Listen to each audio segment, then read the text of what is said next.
morning, everyone. Good morning. Good morning po, Prof. Bayaga.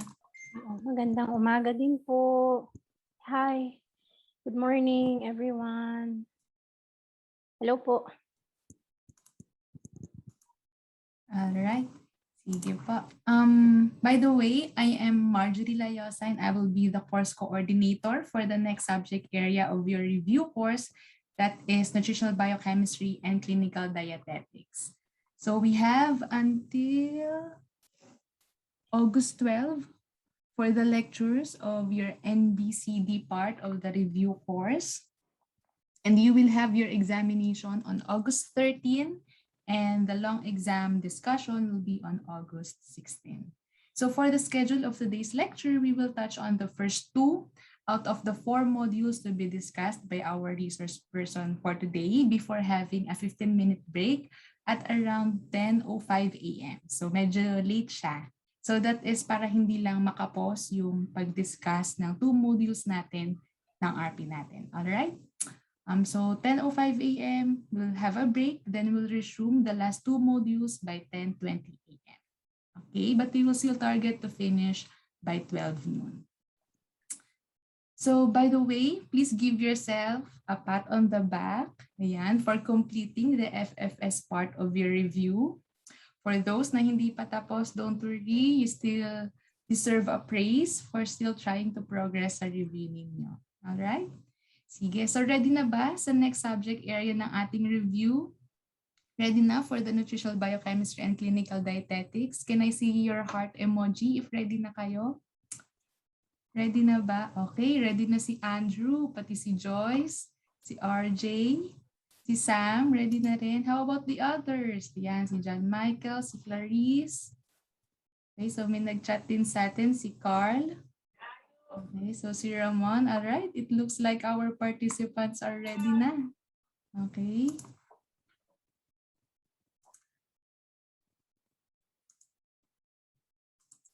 All right, so let me first introduce our resource person for today. So to start the ball rolling, please allow me to introduce our resource person for today. Our resource person for today is an associate professor at the Department of Food Science and Nutrition, College of Home Economics at UP Diliman. She used to work as a clinical dietitian at the National Kidney and Transplant Institute, Community Nutrition in UP Diliman, wherein she graduated cum laude. Also, she was the second placer during the 1993 Nutritionist Dietitian Licensure Examination. And last August 2020, she just completed her PhD in nutrition in the same university. So congrats po, Prof. Bayaga. Of course, our research person is involved in different researches and extension activities in the field of nutrition.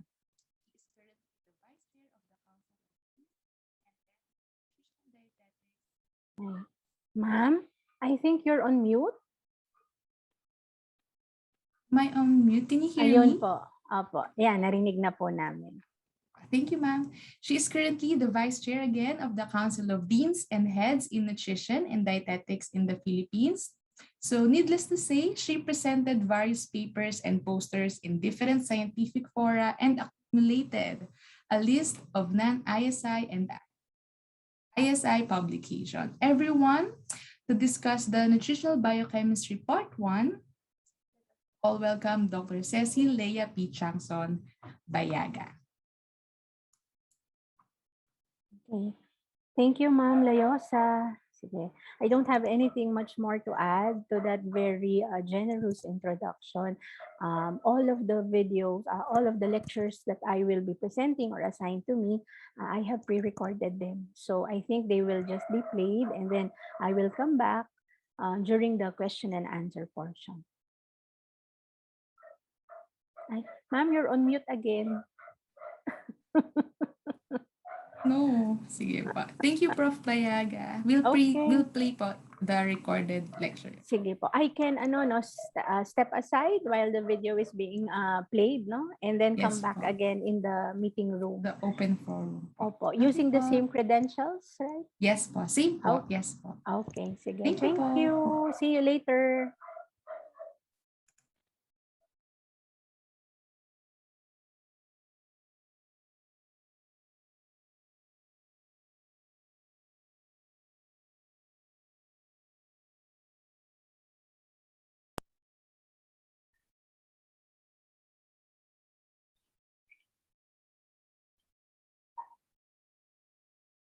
Good day, everyone. I'm Cecil Bayaga, as I have been introduced, I think, because if pre-recorded. Okay. So I have been teaching or connected with UP Diliman for the past 25 years. Okay. And I have been teaching undergraduate and graduate nutrition courses. So I have been requested and tasked to give you a review on the macronutrients and energy metabolism. So pag sinabi po nating macronutrients, ito po ang inyong carbohydrates, proteins, and then fats. And then, bakit kaya sinama ang energy metabolism? Kasi kung titignan natin, ang common characteristics nitong tatlong nutrients na ito ay lahat po sila ay energy yielding. So yung ating huling topic under me ay energy metabolism. So simulan na po natin. Okay, so ang una po nating lecture for the day ay ang carbohydrates. Okay, so I will just have to share my screen. Sandali lang po. Ay nga po pala, there may be times that I may have to turn off my video in case there will be a signal flash dito sa aking screen that my internet connection may be unstable. Okay, so I hope you will not mind. Okay, so I will just have to share my screen. Dali lang po. Okay. So I'm now sharing with you my screen and this is all about carbohydrates. So lakyan lang po natin. Yan. Okay. Okay. So ang first topic po natin ay carbohydrates followed by your fats and then proteins and then the last will be on energy metabolism. Okay. So this is our topic outline for this particular topic. Paulit-ulit, no? Okay, so una, we will have a description of the simple and complex carbohydrates. So ito po yung inyong glucose, fructose, and galactose. And then pagdating po, pag sinabi natin complex, this can be your disaccharides, your oligosaccharides, and your polysaccharides. Okay? And then second part is on carbohydrate metabolism. So that will include digestion, okay? Digestion, absorption, and then metabolism. And then the third one is on regulation. So dito po papasok yung inyong insulin and ang inyong glucagon. And then the last aspect of our topic on carbohydrates, it's on requirement. So what are carbohydrates? So as the slide is giving us, okay, the definition, okay, alam na alam natin na ang carbohydrates, okay, ito po yung nagbibigay sigla sa atin. So grade 1 pa lang tayo or probably grade 2, alam na po natin na ang carbohydrates ay nagbibigay sa atin ng lakas. Okay? And we all know that yung carbohydrates na kinakain natin, whether in the form of pandesal, kanin, ito ba ay pasta, okay, or ito ba ay prutas, okay, may basic unit po siya na kailangan makuha ng ating katawan and that is glucose. Okay? So maglagay lang po tayo ng laser pointer. Okay? And that is glucose. So glucose provides energy for the body. Pero, okay, specifically, kailangan na kailangan ng ating utak ang glucose At kailangan ng ating muscles ang glucose o ang carbohydrates. Because, okay, our muscles will be the ones that will metabolize or utilize glucose to form our ATP, okay, in the mitochondria, para ito po yung maging energy natin. So we will be needing your glucose para po tayo ay makapaglakad, tayo po ay makapagsulat, tayo po ay makapag-upo, and gaya ng ginagawa niyo ngayon, kayo po ay nakikinig sa akin. Okay? So we can term glucose as your immediate energy. Okay? So yun yung pangunahing pwedeng pagkunan ng energy. Okay. Pero there are instances that glucose, okay, can also be stored inside our body. Kasi, okay, kung meron po tayong short-term, okay, or immediate source of energy, meron din tayong medium-term, meron din tayong long-term. O yung tinatawag nating, not syempre long-term as in taon, no? Para bang kung kayo ay nagpaplano, but rather we call it your stored energy. So hindi mo siya kakailanganin unless needed by the body. Okay? Example, kung halimbawa kayo ay matutulog. Okay? So hindi ba kayo nagtataka? Kasi pag natutulog naman tayo, hindi naman tayo kumakain. And yet, meron po tayong energy that will power up our breathing, that will power up the renewal of our cells. Okay? So ano po itong stored energy na ito? This is your glycogen. So pinagkabit-kabit po ito ng glucose at ito po ay natatago sa ating liver at sa ating muscle. So you can say that glycogen is reserved energy. Okay. Ano-ano po ba ang mga pagkain na may lamang carbohydrates? Lahat po ng plant foods. Okay, meron po yung carbohydrate. Okay. Ngayon, kapag pinag-usapan naman natin ang animal-containing food items, okay, nag-iisa lang po ang animal food na meron pong carbohydrate. At ito po ay ang inyong lactose. Okay, found in milk. So lactose, if you will now digest it, that will be glucose and galactose. Okay. Now, the carbohydrates present in plant foods and also in milk, they are not equal. What do we mean when we say they are not equal? Not equal in terms of structure. Okay? So pag sinabi po nating structure, meron po tayong simple carbohydrates, meron din po tayong complex carbohydrates. Pero regardless of the structure, both can be utilized for energy. Okay. So let's now go deeper or dive deeper into the structure of carbohydrates. So we have simple carbohydrates. Okay? Pag sinabi nating simple, okay, in layman's term, ang tawag po natin simple. Pero sa biochemistry, dalawa po ito na uri. Ano po itong dalawang uri na ito? Ang una po ay yung tinatawag po nating monosaccharides. Kaya po siya tinawag na mono, nag-iisa, saccharide, this is your sugar unit. So, isang sugar unit. Kaya ang tawag po sa kanya ay single sugars. Okay? Ngayon, yung second classification under simple carbohydrates, you call them or we call them disaccharides. So, dalawang sugar units na pinagkabit. Okay? At ano po itong disaccharides that we have in nature? Tatlo po ito. You would have the lactose, yung nabanggit natin kanina. You have the found in milk.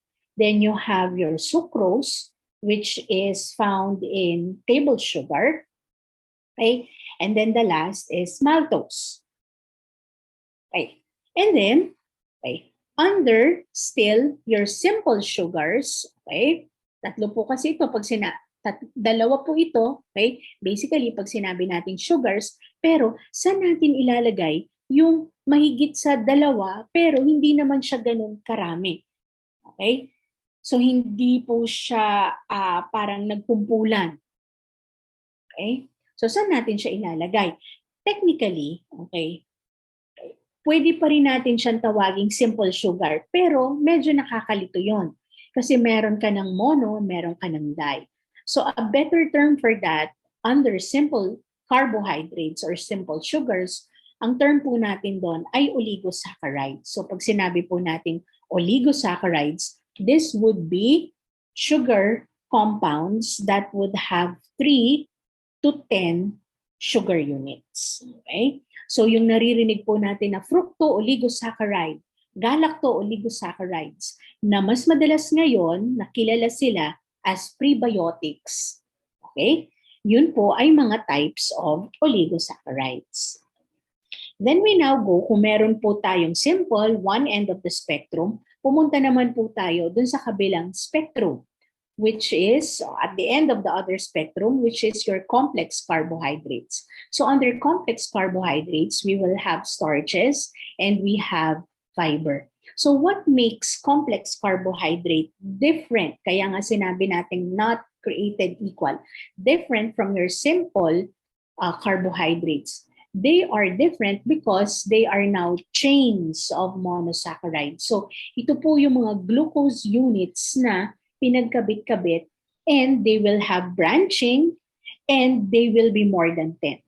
So saan po natin nakikita ang complex carbohydrates? We find them in bread, rice, legumes, pasta, starchy vegetables, example, kalabasa and carrots, and all of them would be containing complex carbohydrate. Okay.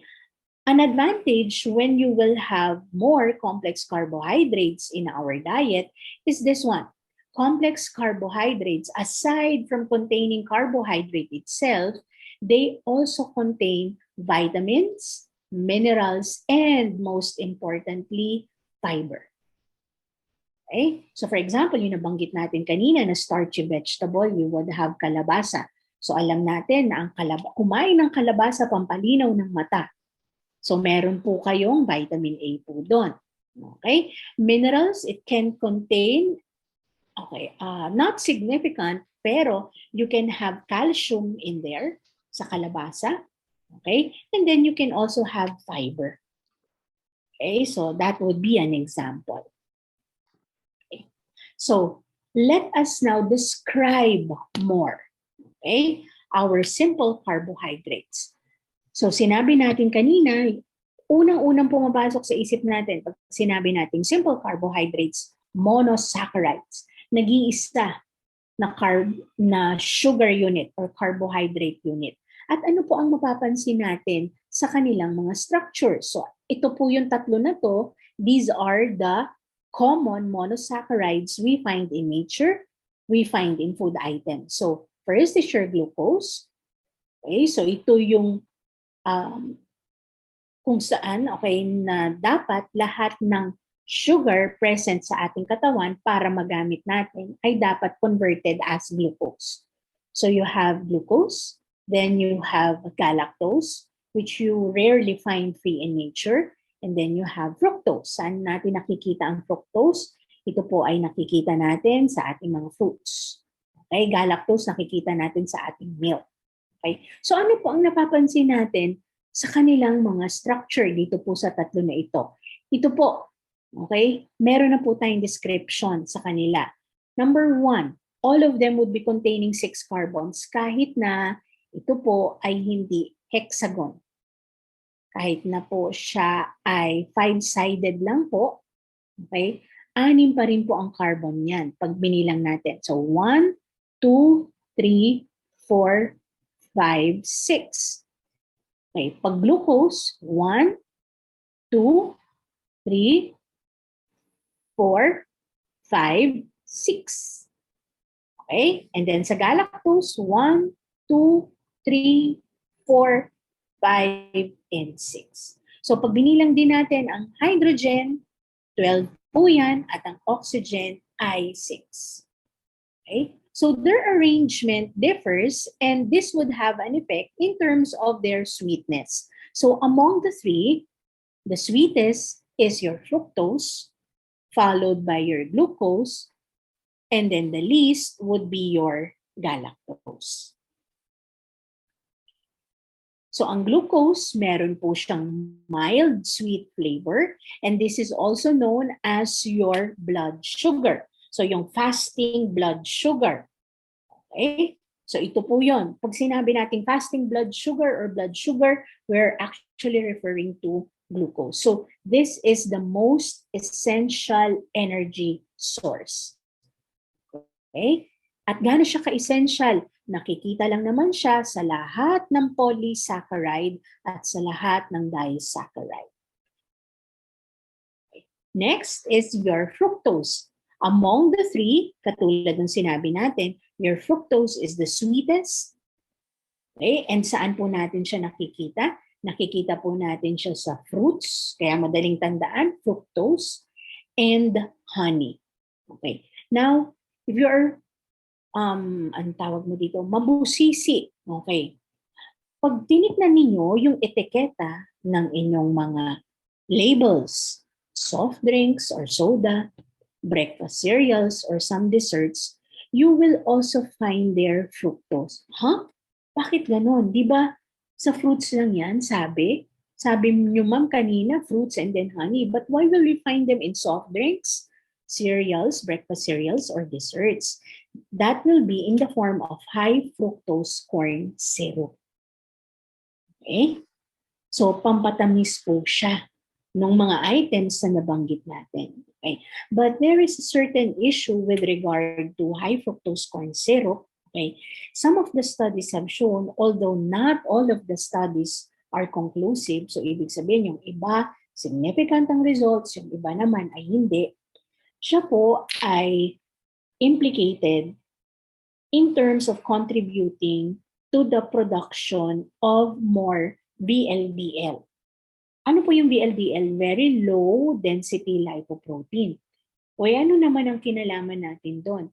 Okay, sa lipids lecture natin or sa ating sharing on lipids and probably also in your readings bago po kayo nagpunta dito sa review, malamang nabalitaan nyo na, no, hindi chismis, na ang VLDL hindi po siya nananatili na VLDL. The mere fact na it is called a lipoprotein, it has to be transported throughout the body. So it is a form of lipoprotein, it's a form of lipid transport. Okay, kaya lipoprotein. So ibig sabihin, from VLDL, hindi po siya napipirme as VLDL. The next structure it can become is your LDL. At ayun yung ayaw natin. Okay? So ang LDL, ito yung low density lipoprotein and it has been a culprit for your heart problems or heart diseases.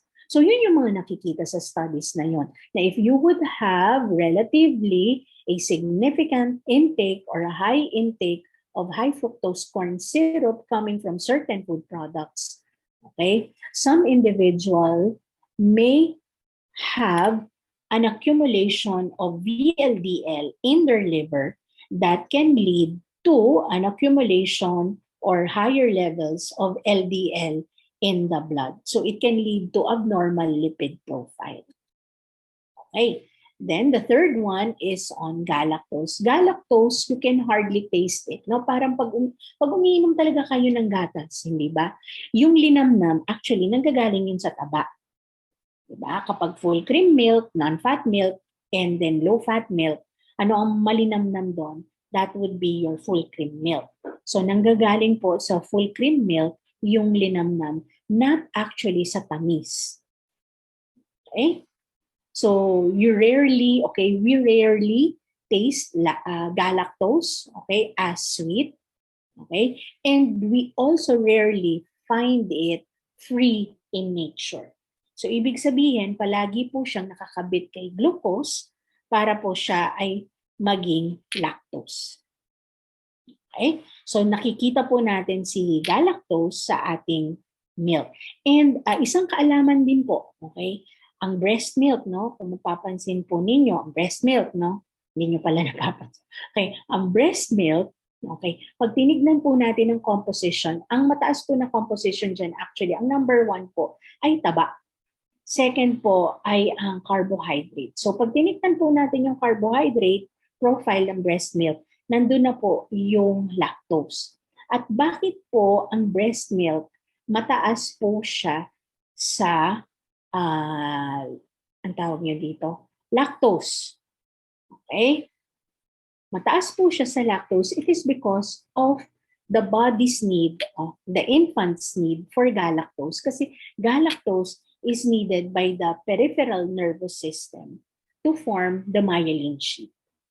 So saan natin ginagamit yung myelin sheath? Yung myelin sheath, di ba, sa inyong alala, sa inyong physiology, ito ay yung covering ng ating mga nerves. Okay. So pag covered ang ating nerves ng myelin sheath, so kung bawa ito yung nerve, okay, covered siya ng myelin sheath, you will then know, okay, assured tayo na yung inyong nerve impulse would then travel from one end to the other end. So pwede magmula dito, papunta dito, or magmula dito, papunta dito. Depende kung ano yung signal, kung saan yung papuntang signal. Away, okay, from the central nervous system or papunta sa central nervous system. Gaya ng, for example, if you would want to move your arm or if you feel pain. Okay? So kung halimbawa ito, naipit, papunta dito.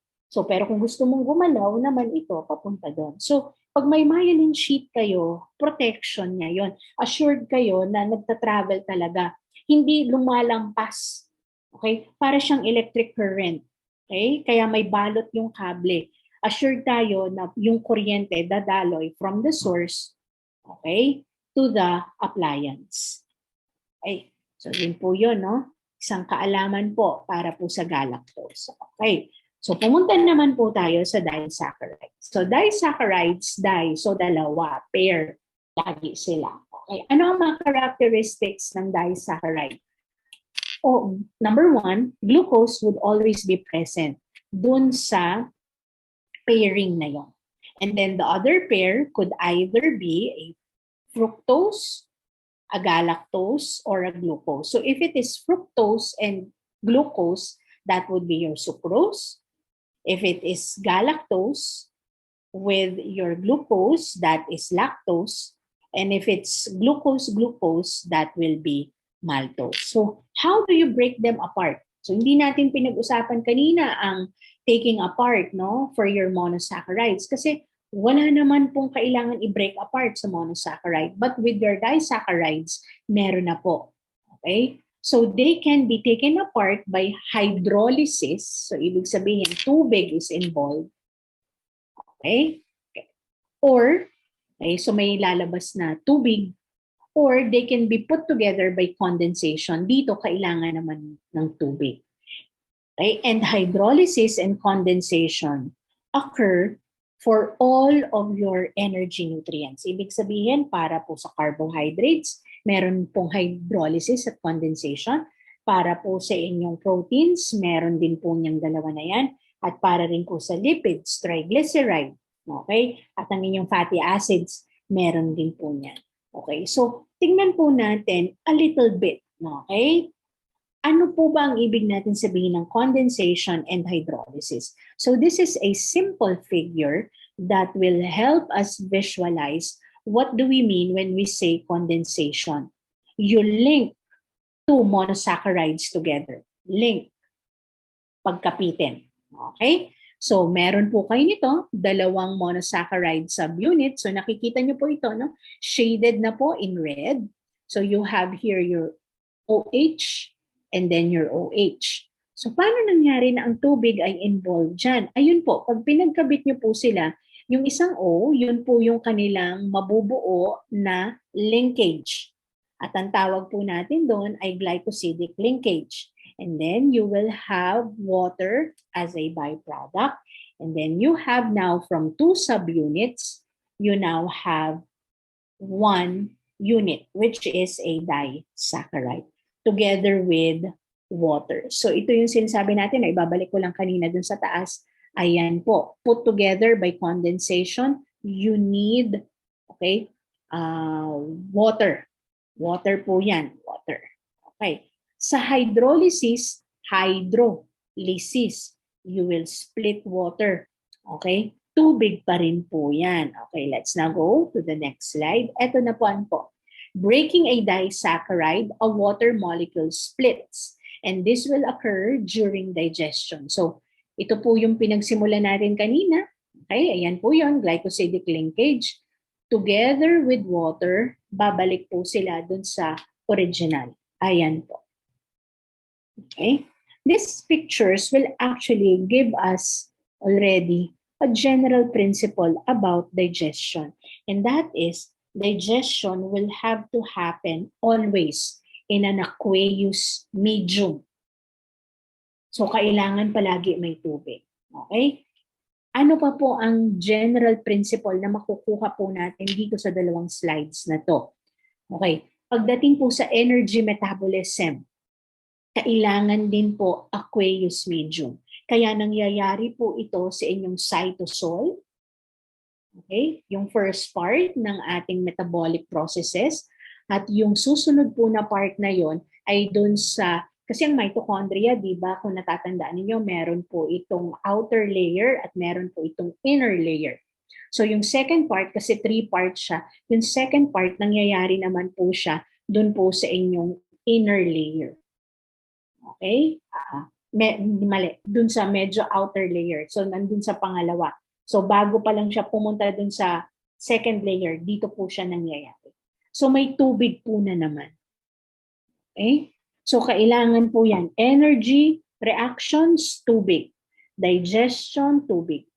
So basta metabolic processes, kailangan po ng tubig. So that's how vital water is. Kaya kung tutuusin po natin in terms of nutrient requirement, okay, madalas ang nakikita lang natin kasi na kailangan ay carbo, protein, and fat. No? Ang carbohydrate, hundreds, and then you would have your proteins, tens, and then lipids then would be tens.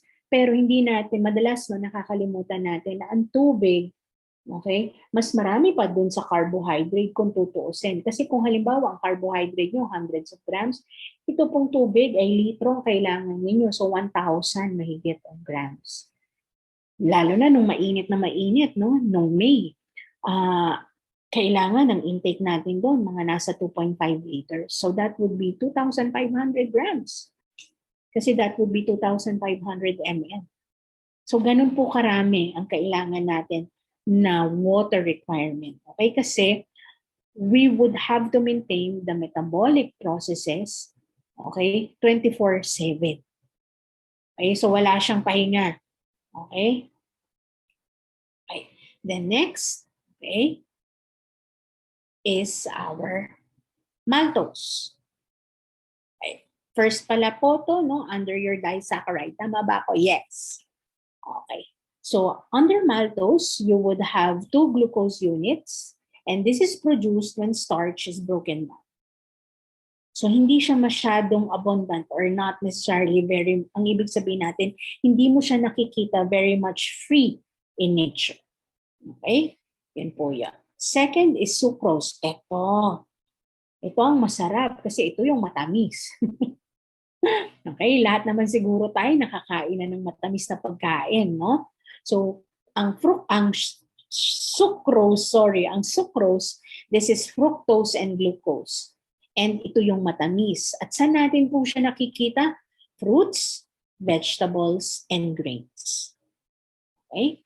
So table sugar is refined sugarcane, and you can have sugar whether it is white, ito yung madalas, no, very much na alam natin. And then meron din tayong brown.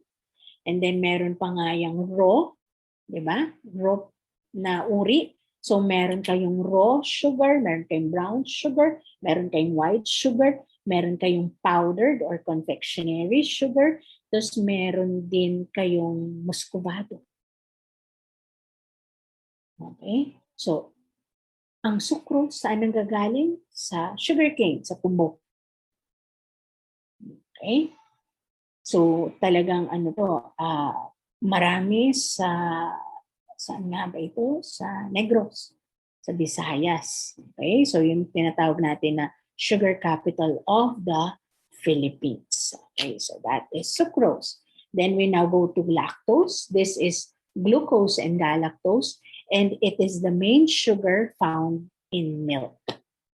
Okay, at napaliwanag ko na kanina, no, bakit mo nakikita sa milk, no? Lalo na specifically kung breast milk ang pag-uusapan po natin. Okay? At hindi siya matamis gaya ng nauna, which is sucrose. Okay? Yung linamnam na nalalasahan natin sa gatas, that would come from your fat.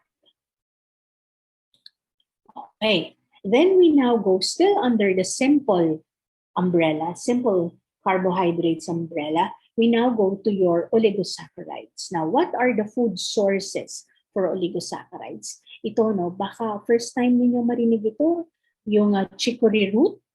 Okay? Ito po yung pinaka-popular na food item na kung saan yung inulin can be extracted. Now, inulin, okay, is a form of prebiotic that you can find in some nutritional supplements. Milk supplement for adults. Okay?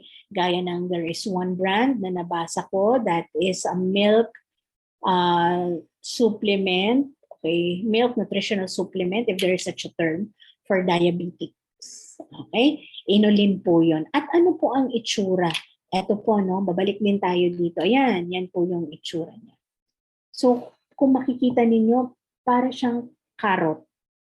Okay? Na hindi naman, na para siyang singkamas na labanos. Okay? So, parang hybrid yung tatlo. Okay? Yan po yung itsura niya. Okay, balik po tayo. Then you can have the artichokes. Wala niyan sa Pilipinas eh. Although sa mga Western countries, ginagamit talaga nila yan na gulay, no? Niluluto nila. Pero ito, meron tayo niyan, no? Sibuyas, bawang, onion leeks, legumes, wheat, lahat yan nakikita natin. Okay? Hikama, not so much. Pero itong hikama na ito po ay related sa singkamas. Yan, marami tayo. And then we have asparagus. Okay? So yan po yung mga food sources, natural food sources ng inyong oligosaccharides. Ano po ba ang health benefit at bakit napaka-popular nitong si oligosaccharide? It is because it acts as, sabihin na natin, as fiber pero not similar. Okay, not the same as fiber. So the health benefit of oligosaccharides is that 90% of them escape digestion, and then when it reach the colon, they will perform a different function. And what is that function? That of a prebiotic. Ano po ang alam natin sa prebiotic? Alam na natin sa prebiotic, ito po yung pagkain nila probiotic. So alam natin ng ating gut, meron po tayong bacteria talaga dyan. Okay, meron po tayo dyan bifidobacteria, meron din po dyan lactic acid bacteria. At gaya po natin ng mga tao, kailangan din po silang mag-multiply at kailangan nilang mamuhay dyan sa gut na yan. So kailangan nila ng pagkain. At yung pagkain na yon nanggagaling po sa prebiotics. So if we will be eating this food sources, okay, isama na rin po natin dito ang inyong vegetables.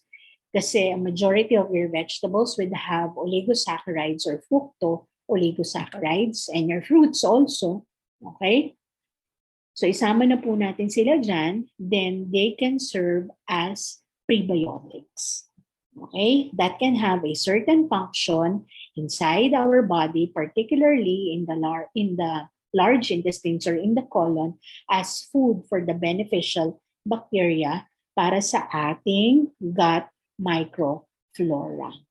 Okay. Mamaya pag-usapan natin kung ano ang dulot nitong mga prebiotics. Pero baka na rin, sige, balik ko lang. Pero kung naririnig not prebiotics, probiotics. Pero kung naririnig nyo na po sila, particularly for COVID, na pag-uusapan na yan, there have been a lot of studies on probiotics and COVID. Nakikita na po kasi nila na although hindi po pa ito conclusive, okay, they can act as immunomodulators. So they can strengthen, okay, the immune system of the body. How? Because they act as decoys. So yung ating mga probiotics, they can act as decoy. So pag sinabi natin, imbis na itong mga viruses at bacteria, okay, mismo sa gut, didikit, that can cause certain damages to the host, ang mangyayari po ay sila probiotic, sila po yung didikitan mo na. Okay? So they act as immunomodulators. Okay? So pag sila yung dinikitan, edi si host, hindi siya napapaano. So nagiging healthy ngayon si host. Okay. So let's now go to complex carbohydrates. So naisang tabi na po natin ang simple carbohydrates. So let's now go to complex carbohydrate. So these are polysaccharides that have branches. Okay. Glucose units put together that have branched out. So meron po kayong mga L14, okay, alpha-1,4, alpha-1,6 linkages. So ano po ang examples na meron po tayo in nature of polysaccharides that we know? These are your starch and the fiber. Yung glycogen, nilagay ko na po dyan, pero not necessarily your glycogen is found po sa pagkain. Okay? Yung glycogen na yan ay ginagawa po natin sa loob ng ating katawan. Okay? And then stored energy po siya. And then you would have your starch and then fiber comprising your complex carbohydrate. So glycogen and starch, they are built entirely on glucose. However, ang fiber po natin, okay, meron po siyang derivative. So meron po siyang ibang kasama dun sa structure po niya. Okay? So glycogen, this is limited in meats and it is not found in plants. And this is not an important dietary source of carbohydrates. So we have to emphasize that. Hindi po siya pangunahing nakikita po natin sa ating mga pagkain. Pero yan po ay nakikita sa loob ng ating katawan kasi yan po ay stored sa ating liver and stored sa ating muscle. Okay? So yan po.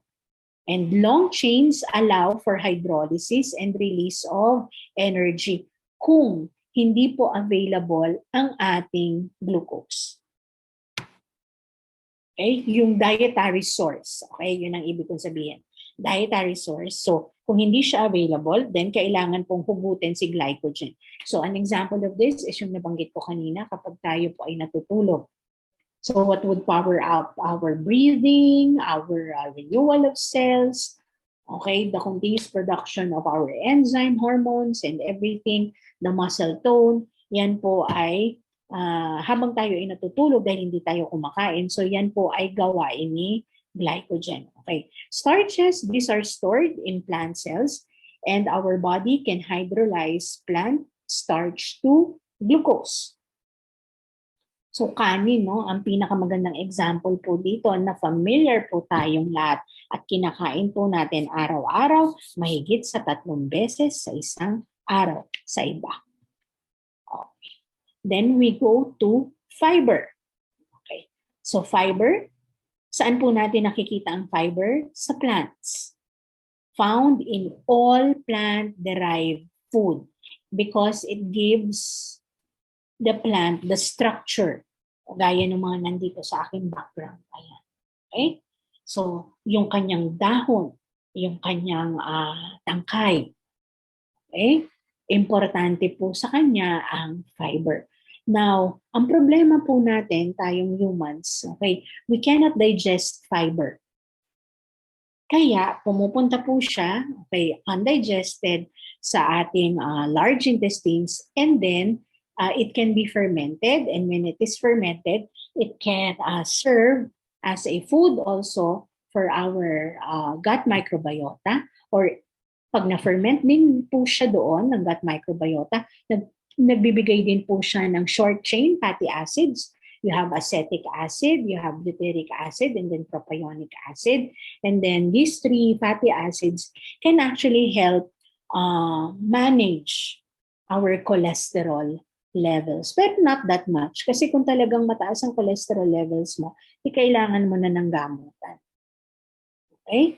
Now, some studies have shown that fiber can actually have minimal energy. So this can be 2 kilocalories per gram. So ang carbohydrate ay 4, no? So ang fibers, meron pong mga studies na nagsasabi it can give up to 2 kilocalories per gram. Okay, so tatandaan po natin yun na hindi po siya broken down or digested. Okay, now, pag fiber, okay, pwede po natin siya further i-divide into two. Okay, fiber that are polysaccharides really in nature, and then with non-polysaccharide structure. Okay, so ano-ano po yung may polysaccharide in structure? You would have cellulose, hemicellulose, pectin, beta-glucan. Ito po yung nakikita po natin sa beta-glucan sa oatmeal. And then you have inulin, yung napag-usapan natin kanina. Gums, ito po yung sabihin natin guar gum. Okay? And then mucilages, ito po yung malapot gaya ng nakikita natin sa saluyot, sa okra. And then with non-polysaccharides, these are your lignins. Okay? Then you would have your cutins, and then you would have your tannins. Okay. Sorry ha, medyo in-adjust ko ng konti ang aking screen, no? Kasi medyo, alam niyo na, kapag kanina ka pa nakatitig sa computer mo, no? Medyo nagkakaroon ka rin ng strain. Okay. Okay. So, fibers can be divided into two. You would have the soluble and the non-soluble. Okay. Pumunta po muna tayo dito sa soluble dietary fiber. So pag sinabi natin soluble, they are soluble in water and they can naturally form gel. Okay? A gel. So ibig sabihin nito, a gel matrix that can alter solubility or enzyme hydrolysis. Okay? So hindi siya tunaw na tunaw sa tubig, pero nakikita mo na lumalapot yung tubig. No? Parang ganon, pag inisip po natin. Ano po ang mga examples nito? You have your beta-glucan, psyllium fiber. So ito yung nakikita natin na nabibili na ngayon that can aid in terms of lowering your cholesterol, managing your sugar, and then at the same time also helping to give your feces a bit of a bulk. Okay? Then you would have your pectin. Nung tayo ay nag-aaral, ito yung, ang tawag dito, pangkapal ng inyong jams and jellies. Okay? You would have your guar gum and some of your oligosaccharides. Ang guar gum, ito yung pampalapot. No? Ginagamit din po ito sa, if I'm not mistaken, some of the ice creams that you have. Okay. 90 to 99% of your soluble dietary fiber fermented in the colon, and that can be useful to lower your blood cholesterol. How? Okay. Kasi ang mangyayari po dyan, madalas ang explanation natin, ito yung sinasabi natin na, ang tawag mo dito, they sweep off, no? Sinasabi natin nun, they act as a parang walis. Okay? Kasi yung fiber. So, iwawalis niya yung inyong blood cholesterol. Actually, ang mas maganda po na explanation dyan ay yung soluble fiber, they trap yung bile acid. Okay? So, when you don't have any bile, okay, your fat, along with your cholesterol, will have a hard time to be digested kasi bile is needed for emulsification processes. Kasi sabi nga natin, ang digestion ay aqueous. Tapos meron kang lipid. So tubig at langis, no? So hindi pwede silang mag-match, hindi sila pwedeng magdikit. Palagi silang nagre-repel. So you would need an emulsifier, and bile can act as that. Okay? Pero kapag itong bile ay pwede po siyang i-trap ng inyong soluble fiber because they can form a gel. So wala ngayon tayong emulsifier. So kung wala kang emulsifier, okay, wala din pong mangyayaring digestion of fat along or minimal, okay, minimal lang. So that will also be applicable now to your cholesterol. So in effect, it can help manage your cholesterol. Okay. Now for obesity, dahil it can form a gel, okay, pagka nandito po siya sa stomach, okay, it can form a gel together with water. So mararamdaman mo na mabubusog ka. So you would be eating less. Okay? Now for DM, okay, CBD, hindi na kasi yun na po, cholesterol. Now for DM, for sugar, dahil po it forms a gel, And then it can remain, okay, in your stomach. So kapag mas makapal, okay, mas hindi po siya, yung transit time niya mas babagal. So pag mas babagal ang transit time, ma-assure tayo ngayon na yung pagtaas ngayon ng blood sugar mo, hindi po siya peak, hindi rin po siya biglang baba. So, mahinahon yung pag-akyat niya and then magpa-plateau and then mahinahon din yung pagbaba. So, namamanage, no? Yun yung ibig natin sabihin na it can help in managing your sugar and therefore your type 2 DM. Sorry ha, medyo makatilang yung aking mata. And then, it can also give bulk, okay, in the colon. So, it can prevent colon cancer. Okay. Ngayon, pagka-insoluble fiber naman po, ito naman po ay ang inyong hemicelluloses, cellulose at lignin. So, ito yung mga dahon. So pag kumain kayo ng kangkong, pag nilabas ninyo, di ba, parang ganun pa rin ang itsura. O kaya ng mais. Okay? Yun po yun. Okay? Example po natin yun. So only 10 to 15% of that is fermented in the colon and the primary function of your insoluble dietary fiber. So hindi talaga siya natutunaw sa tubig. Okay? That would be to contribute bulk to your stool. So hindi tayo constipated. So pag umiri ka, okay, mas madali kasing umiri at ilabas ang fecal matter kapag ka meron to itong bulk. Okay. Otherwise, kapag ka hindi, kapag kayong siksik, yun yung constipated. Kaya kapag ka may bulk, isang iri mo lang lumalabas. So it gives bulk. So if it will give bulk, it helps prevent constipation and, okay, in the long run, that kasi kapag nagpipigil tayo, hindi tayo regular, na nagkakaroon ng bowel movement, then that can also be a contributory factor for your colon cancer. No, risk siya. So I'm not saying na yun lang yung dahilan, okay? And it may help control DM as well. Okay. Kasi nga in terms of sugar, no, yung peak, yung plateau, and then yung pagbaba. So what are the health benefits of fiber? Okay, so number one, it can be fermented in the gut, okay, and that fermentation can give rise to your short-chain fatty acids, which stimulates then the growth of your gut microflora. Aside from the fact na yung sabi natin kanina, it can help lower blood cholesterol. Okay, so ano pa ang pwedeng gawin nitong kapag ka na-ferment na ngayon itong dietary fiber. So marami, no? Naglista na lang po tayo dito ng 6. It can act as immunomodulators. Okay? So it can modulate the immune system, okay, strengthening it, okay, in this sense. It can inhibit the growth of harmful microorganisms. Okay? Kasi nga, ang tawag mo dito, mas favorable kapag ka may pagkain ngayon itong mga good bacteria mo. Siyempre, hindi na magkakaroon ng chance na dumami pa sila harmful microorganisms. It can reduce food intolerances and allergies. Okay? Stimulate the growth of healthy intestinal flora. So this is your gut microflora. Reduce undesirable compounds, and it can also produce nutrients such as your vitamin K, but only 10%. Okay.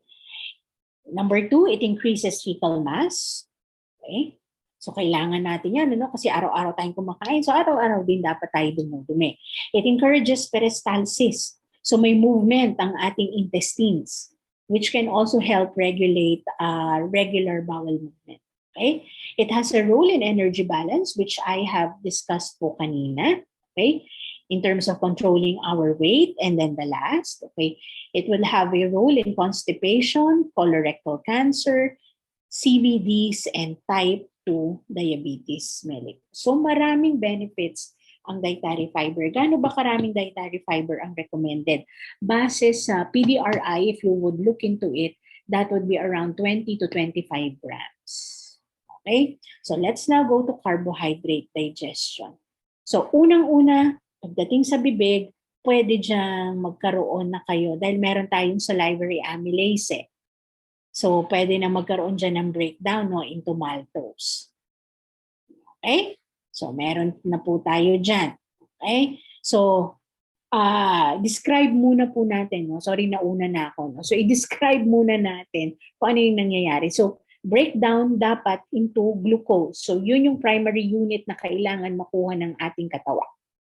Okay? Because that is the type of sugar structure that the body is able to absorb and use. Large molecules, kailangan putul-putulin. Okay? Disaccharides, isang beses lang ang putol. Okay? Monosaccharide, wala na kailangan putol, diretso. Pero yung fructose at yung inyong galactose, kailangan dumaan po sila sa liver and then to be converted into glucose before the body would be able to use them. Okay, so ito yun nauna ko kanina. So it begins in the mouth because we would have the salivary amylase. Okay, so it can hydrolyze starch to smaller chains of the polysaccharides.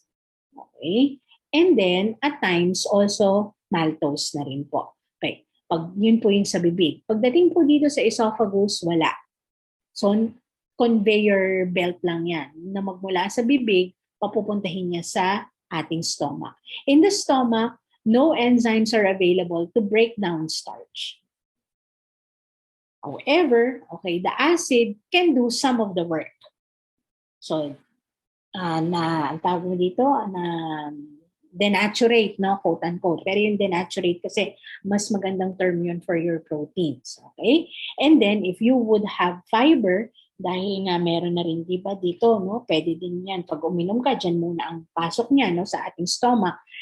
If you would have fiber, okay, present in starch and other vegetable, okay, it can then provide your feeling of fullness already. Okay. Pagdating sa small intestines, this is where majority of your carbohydrate digestion can take place. Okay. So you would have your pancreatic amylase. So it reduces your carbohydrates to glucose or to disaccharides. Pag glucose, carry na.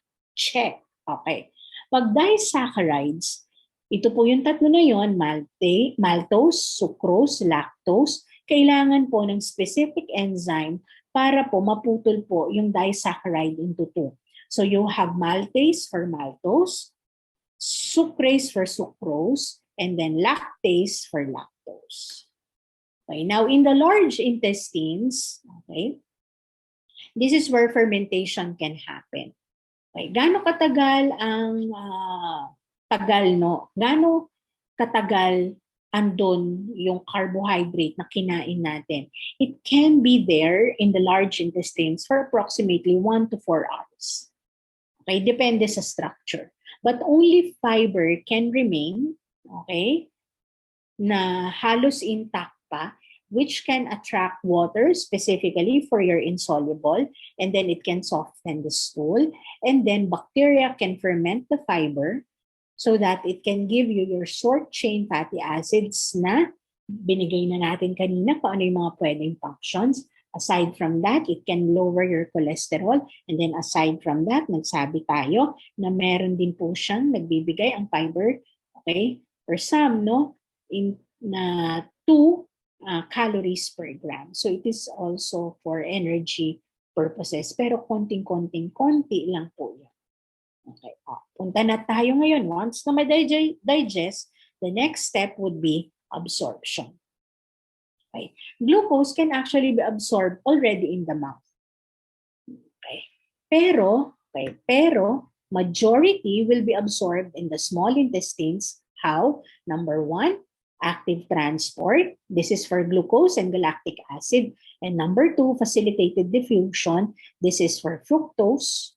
Okay. And then it can lead to a smaller rise in your blood glucose. Okay, let's now go to carbohydrate metabolism. Okay, so pag kumain po tayo, 1/3 of the body's glycogen will be stored. Okay, 1/3 of the glucose. Okay, mali, ulitin natin. when you will have carbohydrate intake, nasabi natin kanina na part of it can be utilized for quick energy, okay, and then part of it can be stored as glycogen. Okay.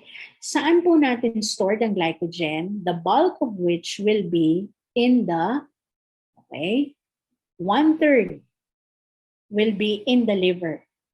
Okay. Ma'am, hindi naman yan bulk, 2/3. Kasi yung 2/3 kalat na sa mga muscle mo all over. So makikita mo siya na talagang rich sa isang organ, and that is your liver. Ngayon, kung mababa ang ating blood sugar, okay, bumababa na, kasi ang blood sugar mo, walang mitochondria. So, hindi po siya kayang mag-produce ng ATP. So, kailangan, binibigyan mo talaga siya ng energy. So, kailangan ngayon natin ng asukal or glucose. So, that is where, okay, the liver would be the first one to give off, okay, your glucose. So, you eat, okay, you take in glucose, the liver condenses extra. Take note, extra po, ha? Extra po ito. Kasi kailangan gamitin mo muna. Pag nagamit na at meron pa ring extra, glycogen. Pag ends yung glycogen, liver, and then muscle. Pag may extra pa din, yung glucose na yon, fat. Okay? So, blood glucose falls, and then liver hydrolyzes glycogen to glucose if the individual will not be able to eat. Okay? Masyado pong bulky ang glycogen. Anong ibig natin nung sabihin ng bulky? Mahaba at saka talagang kumpol. So parang halimbawa ito, no, kung meron kayong earphones, isipin niyo mahaba ito, tapos kumpol siya, ganyan. Okay? So imagine yan, nakaganyan. So imagine niyo marami ito dun sa inyong liver at sa inyong muscle. So pwede lang po tayong magtago ng this much. Okay, sabihin natin. So, kapag long term, ang iniisip natin na energy supply, ang kailangan naman po natin doon ay fat. Okay, so meron na kayong immediate, meron kayong medium, meron kayong long term. So, pag-usapan po natin ng fat, sa susunod po, or doon sa second portion, no? Fat ang kasunod natin eh. So, sa second portion ng ating review. Okay. So, glucose now for energy. Okay, kailangan po natin. Pero, in some instances, sabi nga natin, okay, gaano karami bang energy or glucose na kailangan ng katawan natin para yung katawan natin would really function well? Okay. So, ang importante po sa slide na ito po iyon. We need in a day minimum of 50 carbohydrates to avoid ketosis. So, gaano kadami ito? Parang 5 pirasong saging. Kasi 10 grams, no? Ang isa, base sa FEF. O kaya sabihin natin kanin, no? Kung 23 ang half cup, so pwedeng sabihin natin 1 cup and a little over that. Okay? So, kailangan pa rin natin kumakain ng carbohydrates. Minimum ay 50. Ano ba ang mangyayari kapag nagkulang? So, ang gagamitin kapag nagkulang, gaya ng sinabi natin, ayun, fat ang gagamitin ng ating katawan. So, pag ang ginamit ay fat, okay, it can be an alternate source. Pero, ang problema po niyan ay it can produce ketones. And when you would have ketones, it can lead to ketosis. O ano naman ang pakialam ko niyan, ano, kung may ketones o may ketosis. Ang problema po kasi dito, this is an acid, ketones. This is an acid. Ang katawan po natin, nagpa-function po siya, ang optimum nito is a little bit above basic. Okay? So kung a little bit above basic, okay, a little bit above basic, kapag naglagay ka ngayon dito ng acid, bababa ngayon yung optimum performance niya. Kailangan ng a little bit basic para saan? Production ng enzymes, production ng hormones, okay? Metabolic processes. So in other words, okay naman ito. Ang problema, yung long-term effect kasi may accumulation. Kaya kailangan may minimum tayo of 50 grams of carbohydrate per day to avoid ketosis. Okay. So, pumunta na po tayo sa homeostasis, so regulation. Alam na natin na ito, di ba? For glucose to move, okay, from the blood into the specific compartments of our body, such as for energy, okay, para rin po ito sa inyong glycogen production, para na rin po sa fat, okay? Kapag may excess po, insulin ang kailangan natin po. Okay? It moves glucose into the blood and then for different functions inside the body. Ngayon, okay, kung kailangan natin ilabas ang glucose out of storage, for example, in the liver and in the muscles, we will be needing glucagon. Both of this, insulin and glucagon, are produced by our pancreas. Okay. So kapag halimbawa, insulin ang mas mataas, ang glucagon hindi absent. Mababa lang, parang siso. So kung ang insulin ang mataas, yung inyong glucagon medyo mababa lang. Okay? Ito talaga yung nangingibabaw. Kapag ang glucagon naman ang tataas, yung insulin ninyo bababa. So hindi po talaga siya absent or hindi siya zero. So sisiso lang po sila. Okay? So this figure would help us understand better carbohydrate regulation. So when a person eats, okay, dadami yung glucose. Ayan po. So ito yung bloodstream. Marami ngayon, di ba? Yung blue na yan, na bilog-bilog. Okay? Yan po yung inyong glucose. Okay. Pag na-detecta ngayon ng pancreas na marami yan, kailangan pababain. Okay? Kasi may mga paggagamitan, di ba? Moving now your blood sugar from being sugar itself to different functions inside the body. So, ang pancreas will be secreting insulin. So, insulin, okay, what will insulin do? It stimulates the uptake of glucose into our cells. Okay? And also for storage. So, ayun po, oh. Pupunta siya sa gamit for energy. Okay? Pwede rin po siya for glycogen, liver. Okay? Kapag meron po tayong excess. And then, pupunta rin po yan sa muscle, glycogen. Pag may excess pa rin sa muscle at sa liver, ayan na po, fat. Kaya nga sabi natin, kapag ikaw ay gusto mo magpapayat, hindi lang fat. Okay? Kailangan kumakain, less than ang kinakain mo na carbohydrate and proteins. Kasi all of them, okay, the three macronutrients can actually be converted into fat cells. Okay. So kapag yung insulin na yan, okay, tumulong na para ang glucose ay magamit, mapunta sa liver, mapunta sa muscle, or mapunta sa fat cell, okay, your sugar would then decline.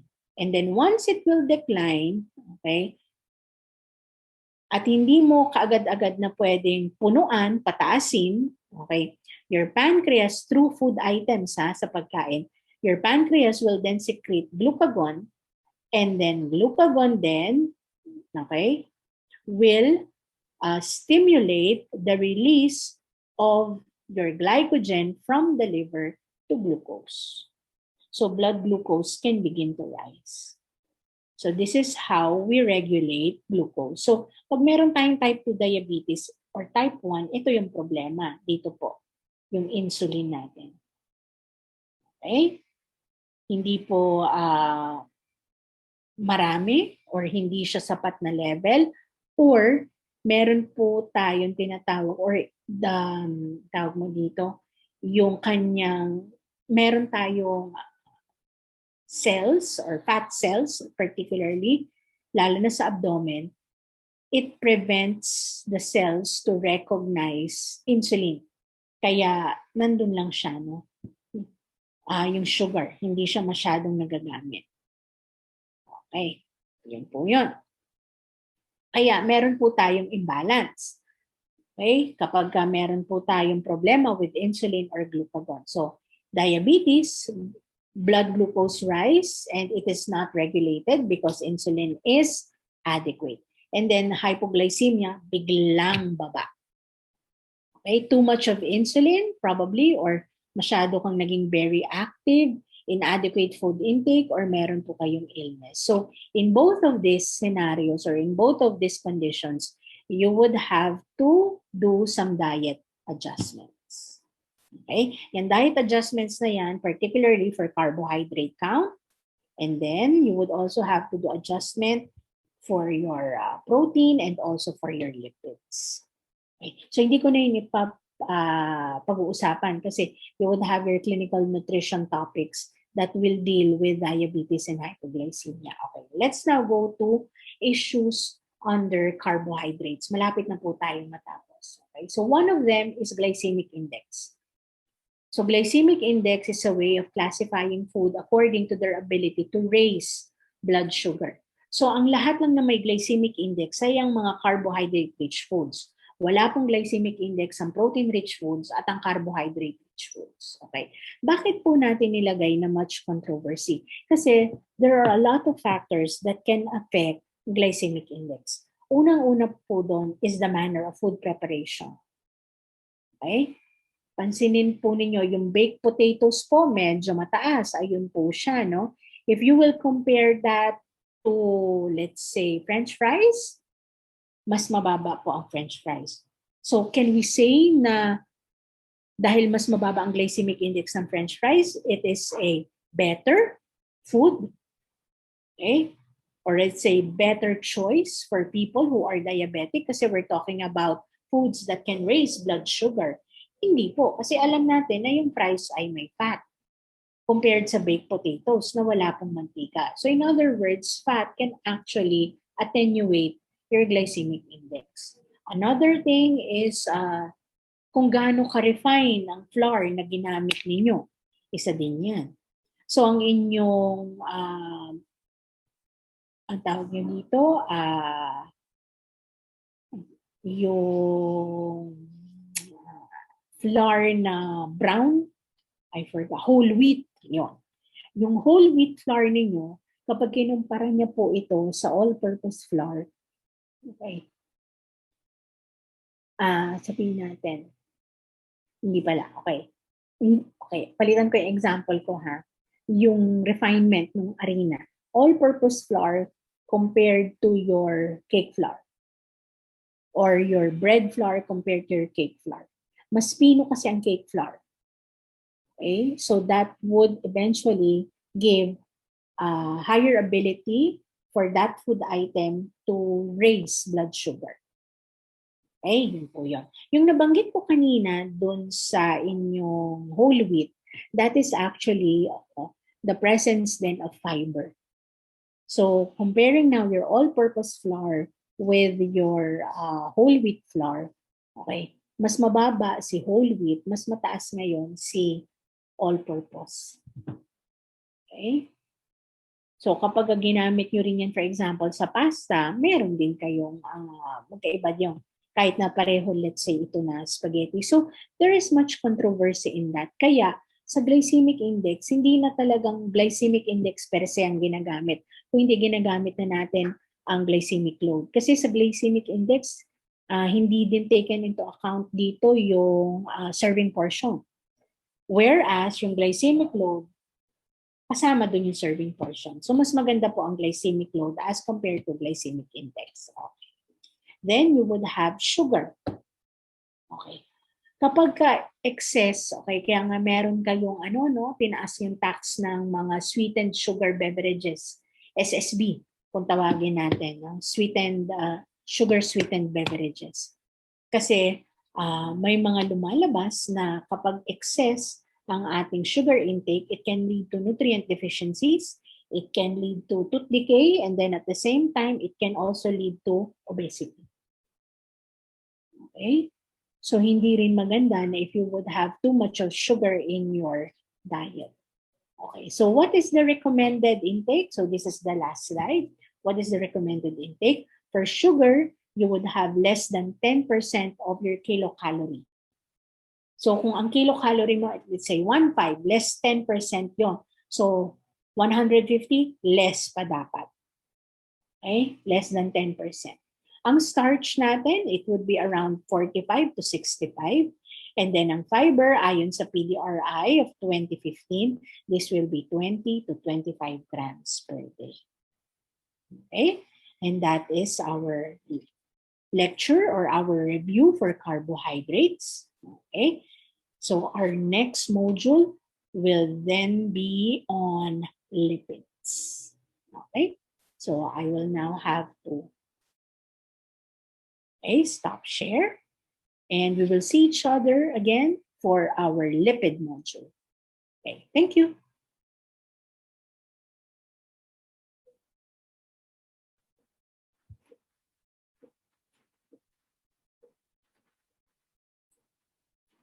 Okay, let's continue with our second topic. And our second topic is on lipids. Okay, so I hope yung carbohydrate module natin, marami kayong napulot doon, marami kayong naalala, recalled, and then it has helped you in terms of reviewing the topic on carbohydrates. So, second topic na tayo. Pumunta ngayon po tayo sa lipids. So, I will now share my screen. Okay, tayin lang natin. Okay. So, I hope you're now seeing my screen. So, let's now do a slideshow. So, let's continue. This is our second module under the macronutrients review. And this is on lipids. Okay. So similar to the carbohydrate module, meron po tayong topic outline para alam niyo kung ano yung mga dadaanan natin for this particular module. So pag-uusapan po natin ang members of the lipid family. Okay, so recall nyo na ito po sila triglycerides, phospholipids, at saka sterol. Okay? Second is we go into lipid metabolism, digestion, absorption, transport, and synthesis.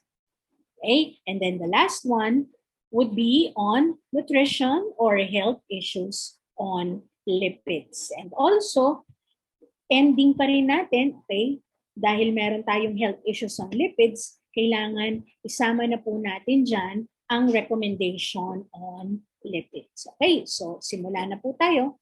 Okay. So welcome to the lipid family. Ano-ano po ba ang mga miyembro ng lipid family? Tatlo po sila. So ang number 1 po dito ay ang triglycerides. Okay. Gawin lang po nating laser pointer. Okay.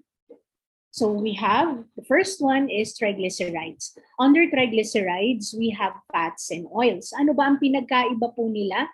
Ang oils po, ito po yung liquid at room temperature, and usually pag fat, ito po yung solid at room temperature. And you would notice, meron po tayo ditong nilagay na statement, triglycerides predominate the form of lipid in food and in the body. More than 90% of the lipid that you will find in food items and in the body is made up of triglycerides. So yung mga nakikita natin na taba sa ating pagkain, gaya ng pizza, hamburger, sa sinigang, sa pork chop, okay? Yan po ay triglycerides. At yung taba natin sa ating katawan, yung ating mga bilbil, yan din po ay triglycerides. Second po ay phospholipids. So the term phospho would denote na meron po itong phospholipids, o phosphorus rather.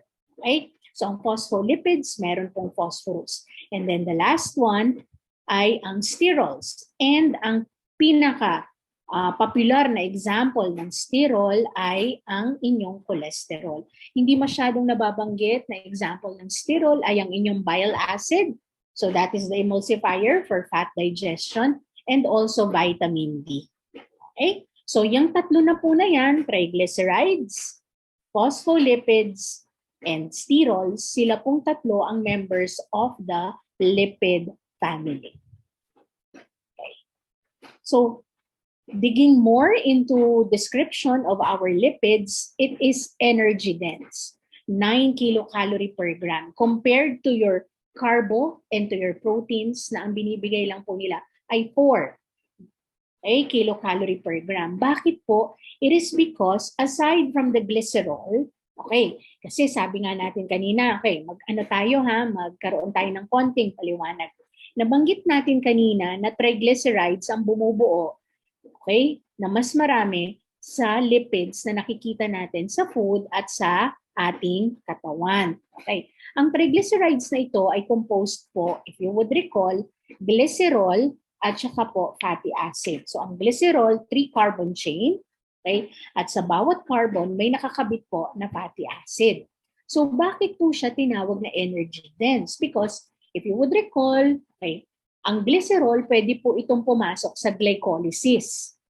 And then at the same time, yung inyong mga fatty acids, kasi by means of beta oxidation, so tagdadalawang carbon ito, okay? Yun yung beta oxidation, di ba? You cleave 2 carbon units of the fatty acid.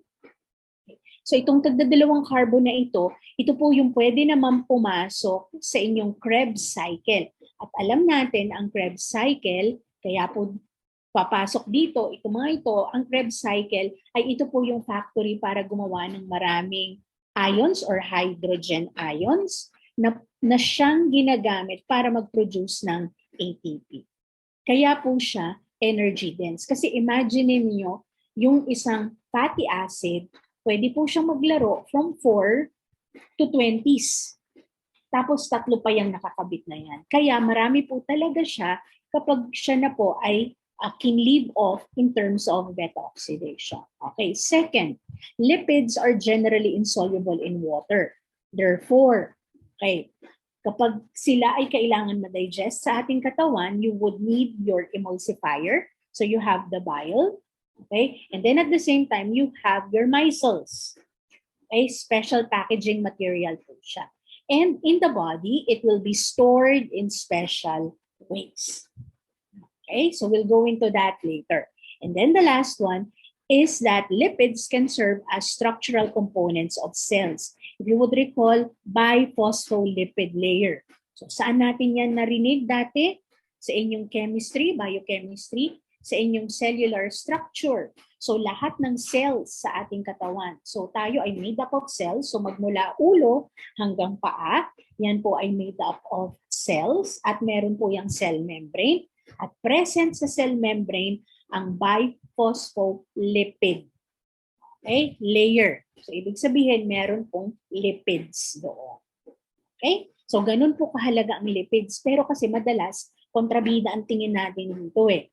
Okay? Kasi palagi ang naririnig natin kapag ka lipids, it can cause heart diseases. But if you take it in the right amount and in moderation, okay, hindi naman po nakakasama. So, it is still a nutrient kasi hindi kaya nang gawin ng ating katawan and may special function siya sa loob ng ating katawan.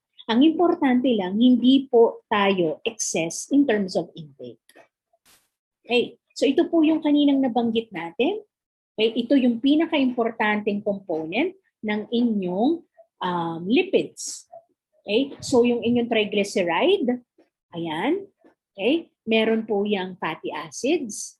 Ang inyong sterol, meron din po yung fatty acids. At ang inyong phospholipids, meron po din siyang fatty acid. Yung fatty acid po ninyo, yung black and white. Ayan po, yung mga mahahaba na yan. Okay? So, yan po.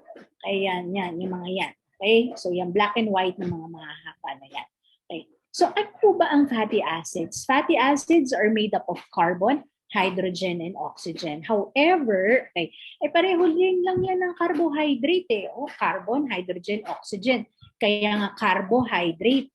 Okay? Pero ano po ang pinagkaiba nila? There are more carbons. There are more hydrogen. And therefore, that is the main difference, the very big difference, that they can supply more energy or more kilocalories per gram.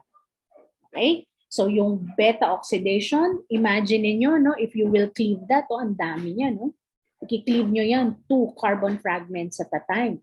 So meron kayong acetyl. Ang daming pwedeng pumasok sa inyong mitochondria for ATP production. Okay?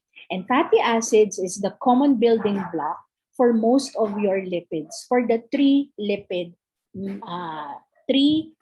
members of the lipid family. Okay. Now, what is a very good characteristic of your fatty acids that will determine a lot of its property ay ito po yung tinatawag nating degree of saturation. Okay, so based on the picture you would have here on the right, if all of the carbons are attached to a hydrogen ion or a hydrogen atom, then you call that saturated. Okay, so lahat ng bonds occupied. Ngayon, kung meron naman, okay, ayan, may dalawang carbon na kulang, so hindi apat ang naka-attach. So gaya nito, ang naka-attach lang sa kanila ay tag-isa. So meron po tayong tinatawag na, okay, so ilan yung naka-attach kanila? 1, 2, 3, 4. Okay, 1, 2, 3, 4. So kulang dapat meron dito sa ilalim. So ito ang tawag po natin dito ay unsaturated fatty acid. Now, being an unsaturated fatty acid, pwedeng isa ang unsaturation point, so you call that your monounsaturated fatty acid, or pag mahigit sa isa, dalawa, ang tawag na po natin doon ay polyunsaturated. So, isang example ng monounsaturated ay olive oil, at isang example naman ng polyunsaturated ay ang inyong omega-3 o DHA. Okay? Or, pansinin ninyo, ang common kasi ay nasa taas pareho yung hydrogen ions. Pero, there are some instances wherein para po siyang upuan. So, this is what we call your chair configuration. So, merong sa taas, meron sa baba. And this is now what you call a trans fatty acid. Okay? So, mamaya mapag-uusapan natin ito paano. Yan, we will dig deeper into a trans fatty acid. So the degree of unsaturation would influence the firmness of a fat. Ano po ang ibig natin sabihin dito? If it is unsaturated, it will be liquid at room temperature. Gaya halimbawa ng inyong olive oil, canola oil, corn oil. So all of them are unsaturated. So they are liquid at room temperature. Hindi natutulog yung mantika gaya ng coconut oil. Diba? Ang coconut oil, kapag nilagay nyo po yan sa mga malalamig, okay, na temperature, sila po ay nagiging solid. Okay? It is because coconut oil is an example of a saturated fat because the fatty acids are saturated. Okay? And usually, aside from coconut oil, you would find saturated fatty acids in animal fat.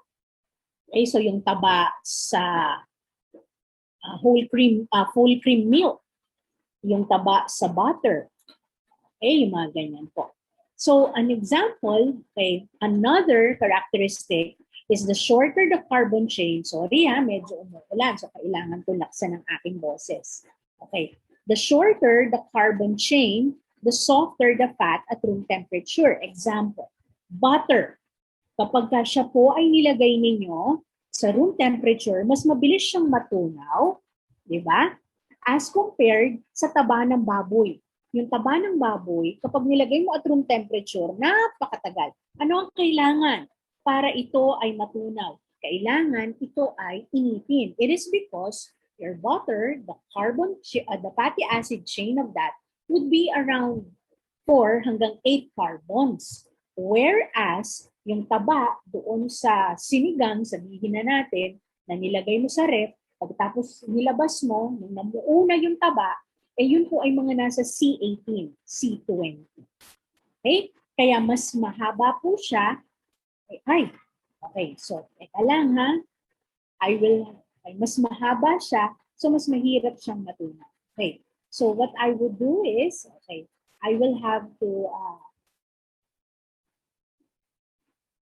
end muna my presentation. Okay, stop share ko muna for the meantime. Okay, I will have to pause my recording. Okay, huwag kayong aalis. Okay, I will just have to find another areas kasi medyo lumalakas po ang sandali lang. Okay, sorry for that, but I would have to turn off my video. Okay. Is because I have to change the place where I am doing the recording. kasi medyo lumalakas po yung ulan. And kung saan po ako naroon, baka hindi po tayo magkarinigan. Okay? So I have to turn off my video because my background is not that, sabihin na natin, very pleasing. Okay? So I would have to continue. Okay? Hayaan ninyo, no? Pagka nawala yung ulan, babalik po ako doon uli, okay? And I will have to show my face again. Sorry, ito talaga yung mga nangyayari kapag pre-recorded. Okay? Sige po. So I will have now to share my screen again.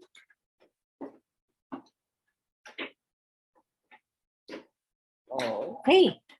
Sige, so you're now seeing it. Okay, so I will have to continue. So as I have mentioned kanina, the shorter the carbon chain, the softer the fat at room temperature. So what I gave an example is butter because the fatty acid of butter would be around 4 in length, no? C4 hanggang mga C8 or C6. So talagang maikli yun as compared dun sa taba ng pork chop o ng sinigang na kapag nilagay niyo siya sa ref, tapos nilabas niyo siya, tapos kakainin na ninyo, okay, may makikita kayong buo-buong taba doon. Para maalis yun, kailangan iinit natin yung taba. Kasi yung taba ng pork chop o nung sinigang na yon would be around C18. Okay? So mas mahaba siya as compared to butter. So mas malambot yung butter, mas madaling matunaw as compared doon sa taba ng inyong pork. Okay. Second is stability. Okay. Ang saturated fats, more resistant kasi saturated na, so walang point of destruction.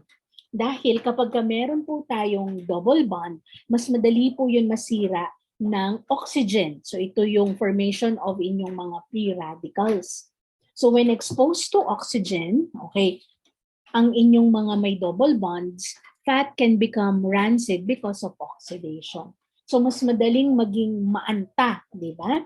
Ang inyong oils that would be polyunsaturated as compared to your saturated oil. Gaya for example ng coconut as compared to yung inyong olive oil. Okay? So, third one, okay?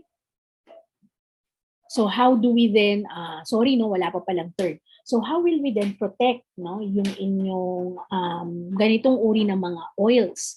Usually, ang kailangan nyo gawin is you have to protect it from light. So kailangan sa madidilim. And then you always have to seal it para wala pong mapasok masyado na oxygen. Or at times, you can add antioxidants. So yung mga napapansin ninyo na inyong mga BHA, BHT, ito yung mga nasa powdered juices. Pansin niyo, di ba? Ito yung kapag binuksan niyo yung powdered juice na yon, ang bango-bango, amoy na amoy orange, amoy na amoy pinya, nape-preserve nila kung ano yung amoy kasi nape-prevent, okay, ang oxidation. So nagdadagdag sila ng mga tinatawag nating BHA or BHT. Another way of doing it, okay, would be to add more hydrogen molecules. And that is the process we call hydrogenation. So what is hydrogenation? Okay, gawin ko po itong laser ulit. So hydrogenation, laser pointer, yun. So hydrogenation is you will add hydrogen ions to double bonds.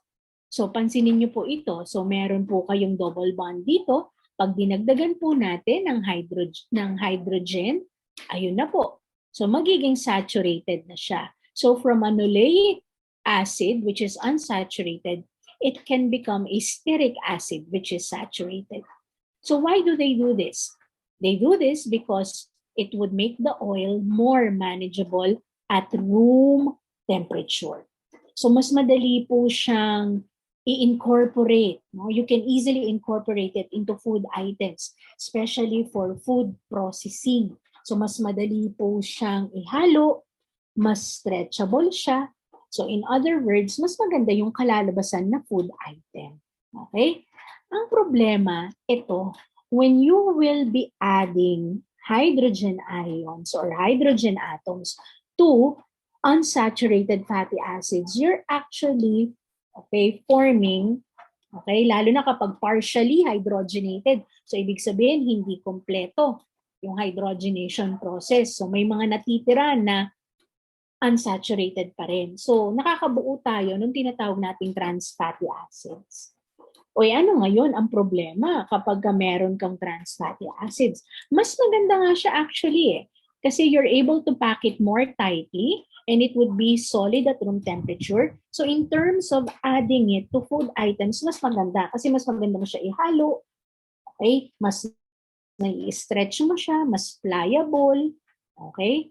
And in terms of shelf life, okay, kasi mas solid, so mas hindi naaanta. The problem is, if it's partially hydrogenated, okay, your trans fatty acids would behave more like saturated fatty acids. Yan ang ngayon ang pakialam ko dyan, kung saturated fatty acids, yun ang problema natin, di ba? Ang saturated fatty acids ang isa sa mga culprit sa mga formation ng plaque na responsible sa ating atherosclerosis.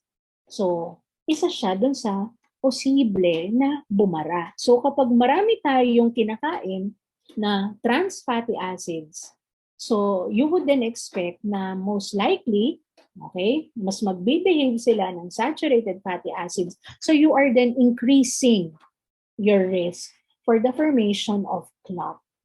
Okay? Ang problema kasi, dito, okay, ito, hidden in the reporting, okay, in the reporting for levels for unsaturated fatty acids. Anong ibig natin sabihin dito? Kung halimbawa, let's say, ipa-analyze natin yung pagkain at makita may 0.3 okay, grams of trans fatty acids, that food will be declared in terms of label 0. So, okay lang naman yun, 0.3 lang naman. Paano kung kumain ka ng 0.3 na 5? So, meron kang 1.5. Gaano ba karami ang trans fatty acids na recommended na intake? Actually, kung susundin natin yung sa European levels, dapat hindi lumalampas ng 2 grams per day. So kung nakakain ka ng 1.5, di borderline ka na. Hindi mo alam kasi yung mga yan yung mga usually na mga pagkain na meron tong trans fatty acids. Yung mga madaling mga matunaw sa ating mga bibig, yung mga melt in your mouth, no, na types ng mga pagkain, usually mataas sila sa trans fatty acids. So, isipin nyo na kung ano yung mga pagkain na yan. Tapos gaano karami yung kinain. Ayun. Doon tayo magkakaroon ng problema. Kasi hindi siya reported as is kahit na meron, nare-report kasi siya as 0. And then it behaves as saturated fatty acid, one of the components of the plaque of your atherosclerosis. Okay. So pumunta na tayo sa description and further details of the 3 members of the lipid family.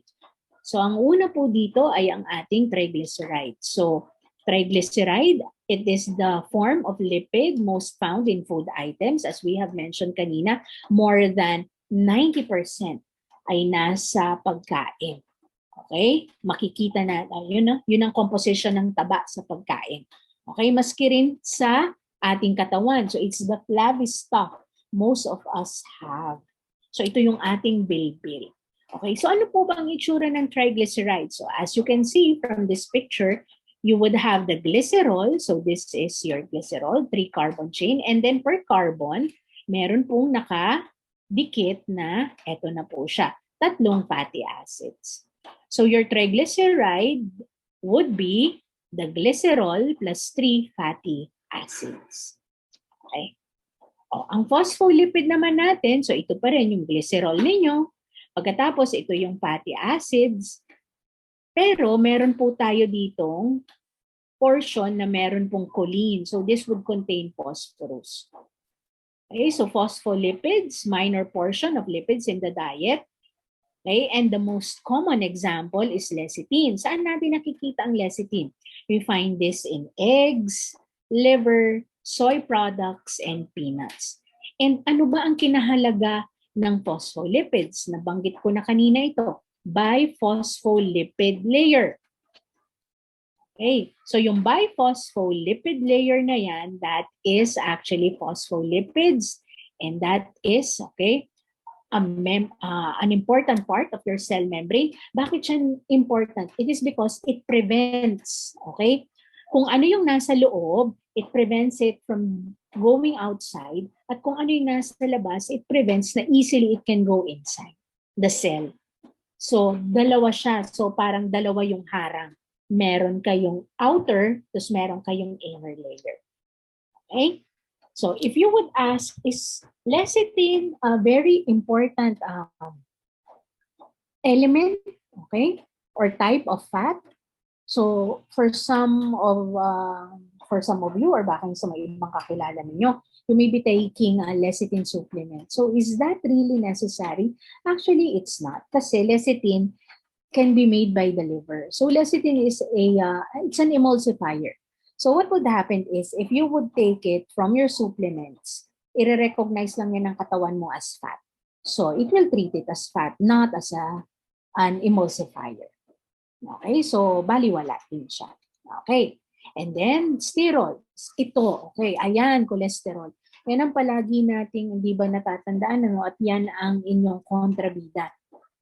Diba? Cholesterol. So cholesterol is actually a sterol. However, there are also other forms of sterol inside the body. Okay, so these are bile, the sex hormones, and vitamin D. Bakit? Kasi all of these three, ang starting material niya ay cholesterol. Okay, so sterols din sila technically, di ba? So sterol, saan natin siya nakikita? Or ang cholesterol, nakikita lang po natin ito sa animal food items. So you only find this in animal food or food products. So para sabihin ninyo na ang pineapple juice ay cholesterol-free, of course. Okay? Kasi yun ay plant. Okay. Now, there are types of cholesterol that you find in the body, but you will not find this in food items. Okay? So, ano example nito? Yung good and bad cholesterol, so ito yung HDL, at ito naman yung LDL or VLDL. So, itong mga uri ng cholesterol na to, basically, they are lipoproteins. Okay? Hindi po sila nakikita sa pagkain. So, hindi nyo pwedeng sabihin na itong pagkain na ito, mataas ito sa HDL. Kaya this is good. O, ito naman pagkain na to, mataas ito sa LDL. Hindi po, hindi ganon. Hindi natin nakikita ang LDL, HDL, VLDL sa pagkain. Nakikita po ito sa loob ng katawan. Okay? At ang tawag po natin sa kanila ay lipoproteins. Okay? Tapos, ito pa po yung kailangan nating matandaan sa ating cholesterol. Okay? Ang cholesterol ginagawa ng ating liver. Mula saan? Sa macronutrients. And our liver can produce 800 to 1,500 milligrams of cholesterol per day. Eh yan po ay talagang mataas na kotang-kota ka na dyan sa iyong requirement. Pero ano ang nangyayari? Kaya po nagiging culprit si cholesterol. It is because nagpo-produce na tayo, pagkatapos marami pa yung kinakain natin. O sabihin na natin, kahapon kumain ka ng tapsilog o tosilog o ilang kolesterol na yun, di ba? Pagkatapos, nagtanghalian ka pa ng chicken tinola, may kolesterol yun.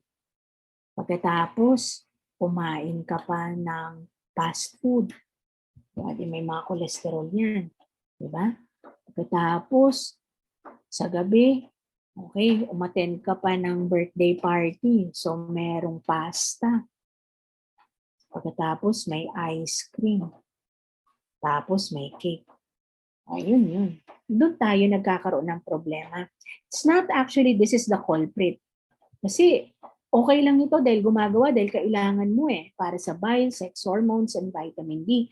The problem is we eat too much. So there is, dapat meron tayong sensitivity dapat of how much cholesterol we are taking in per day. Okay? Kasi ito yung pwedeng kasama din ng plaque sa atherosclerosis. Okay. So we now go to lipid digestion. Okay, sandali lang po again. Okay, sorry ha. Okay. I would have to stop share po muna. Okay, dali lang. And then I would have to pause my recording kasi medyo tumila na yung ulan. So pwede na po akong bumalik dun sa aking usual setup. Okay, antayin niyo po ako for a while again. Okay, so back to regular programming po tayo ulit. Okay, ganun lang po talaga. Okay, so again, I will have to share my screen. Okay, saan na po ba tayo? Nandito na po tayo sa lipid digestion. Okay, so let's continue. Meron po bang lipid digestion sa mouth? Actually, it's a slow start, meaning hard fats can begin to melt. So for example, when you take in ice cream, okay, when you have margarine, or when you would have butter. So yan po yung ibig natin sabihin na fats begin to melt. Okay? And then, esophagus, wala po. Okay? And then, papunta naman tayo sa stomach. Sa stomach, meron po tayong mixing that would happen. Okay? So the churning action of the stomach mixes the chyme and breaks up the fat into smaller droplets. Bakit kailangan smaller droplets? Because it would be necessary to expose the fat to enzymes and also to the bile acid that will be ilalabas, okay? The bile acids that would be present doon po sa duodenum. Okay? And then, in the stomach, there is a little fat digestion that is actually taking place. Okay. So, pagkatapos ng stomach, then you will have your small intestines. Ito na yung sinabi ko kanina, no? I forgot the right term for that. Pero, the gallbladder, once the fat will be in the duodenum, okay, you will have now your cholecystokinin, it's your CCK. Okay, that will give signals now to your gallbladder to release the bile. What would the bile do? The bile would act as an emulsifier. Okay? Bakit kailangan ng emulsifier? If you would recall, dun sa ating module 1, carbohydrates, sinabi natin na digestion would have to happen in an aqueous medium. So, para mag-mix, kasi nga, taba at saka water, hindi sila mag-mix. Okay? Kailangan meron po itong emulsifier. So parang sabon, di ba? It acts as a surfactant, di ba? Kapag meron kang sabon, meron kang taba, at meron kang tubig. So pwede na ngayon silang maghalo. So it brings fat into water solution, okay, found in the intestines. So it would give the opportunity for lipase, okay, to act on the fat, so that it can become digested. So once the bile has completed its task, pabalik naman po siya uli sa gallbladder. So nare-recycle natin siya. So ang tawag po natin dito ay enterohepatic circulation. So once bile has completed the task of emulsifying the fat, babalik na po siya sa gallbladder, and then, okay, pwede na siyang gamitin uli. The problem is, if there would be fiber present, okay, itatrap niya ngayon yung bile na pinag-usapan na natin last time sa inyong soluble fiber. Diba? So it would be trapped by the fiber and then it would be eliminated. Therefore, that would be the basic explanation for your fiber, soluble fiber, okay? It can reduce blood cholesterol. Okay, so let's now go to your lipid absorption. So after digestion, so my intake, my digestion, comes now your absorption.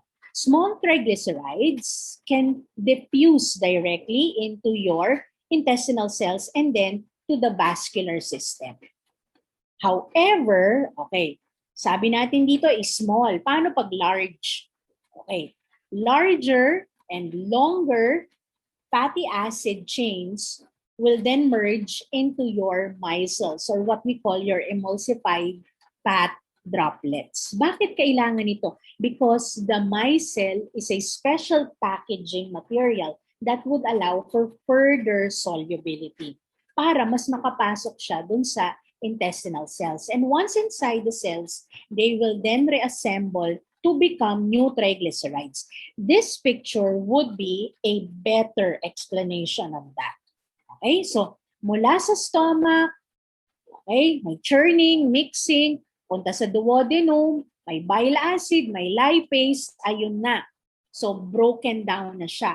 Ano yung mga byproducts ng inyong fat digestion? Meron po tayong short chain fatty acid, meron tayong medium chain fatty acid, meron tayong glycerol, meron tayong long chain, meron tayong monoglyceride. Kapag sila ay short chain, medium chain, glycerol, derecho, vascular. However, hindi naman lahat ito. Merong matitira na magiging monoglyceride o kaya long chain fatty acids. Kung sila po itong dalawa na to, sila po yung, ayan, magbo-vault in sila to become micelles. And these micelles, okay, emulsified fat droplet, siya po yung packaging para makapasok sa loob. Pagkapasok sa loob, ayan, i-reassemble sila. Kasi ito na yon, i-reassemble sila para for transport purposes. So yun yung kasunod ng inyong absorption, transportation of your lipids. And you will see here a chylomicron. So chylomicron is made up of triglycerides and then your protein and other types or other forms. Meron kayong cholesterol, cholesterol esters. So itong chylomicron, this is the first type of a lipid transport. Okay po ba yun? So, okay. Mamaya natin pag-usapan further yon. Okay. So once inside the intestinal cells, they will be packed into your chylomicron. Ayan po siya, chylomicron. Okay, and that would be the one that will be released into the lymphatic system. It enters the bloodstream near the heart and then carried by blood for use or storage.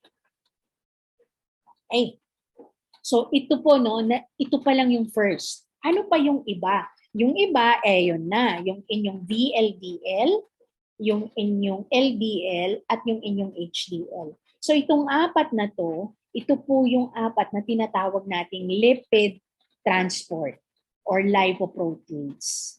Okay? So meron silang lipid, meron din silang proteins. Pero mamaya paliwanag natin, kung ganun lang pala, bakit tinatawag silang good or bad?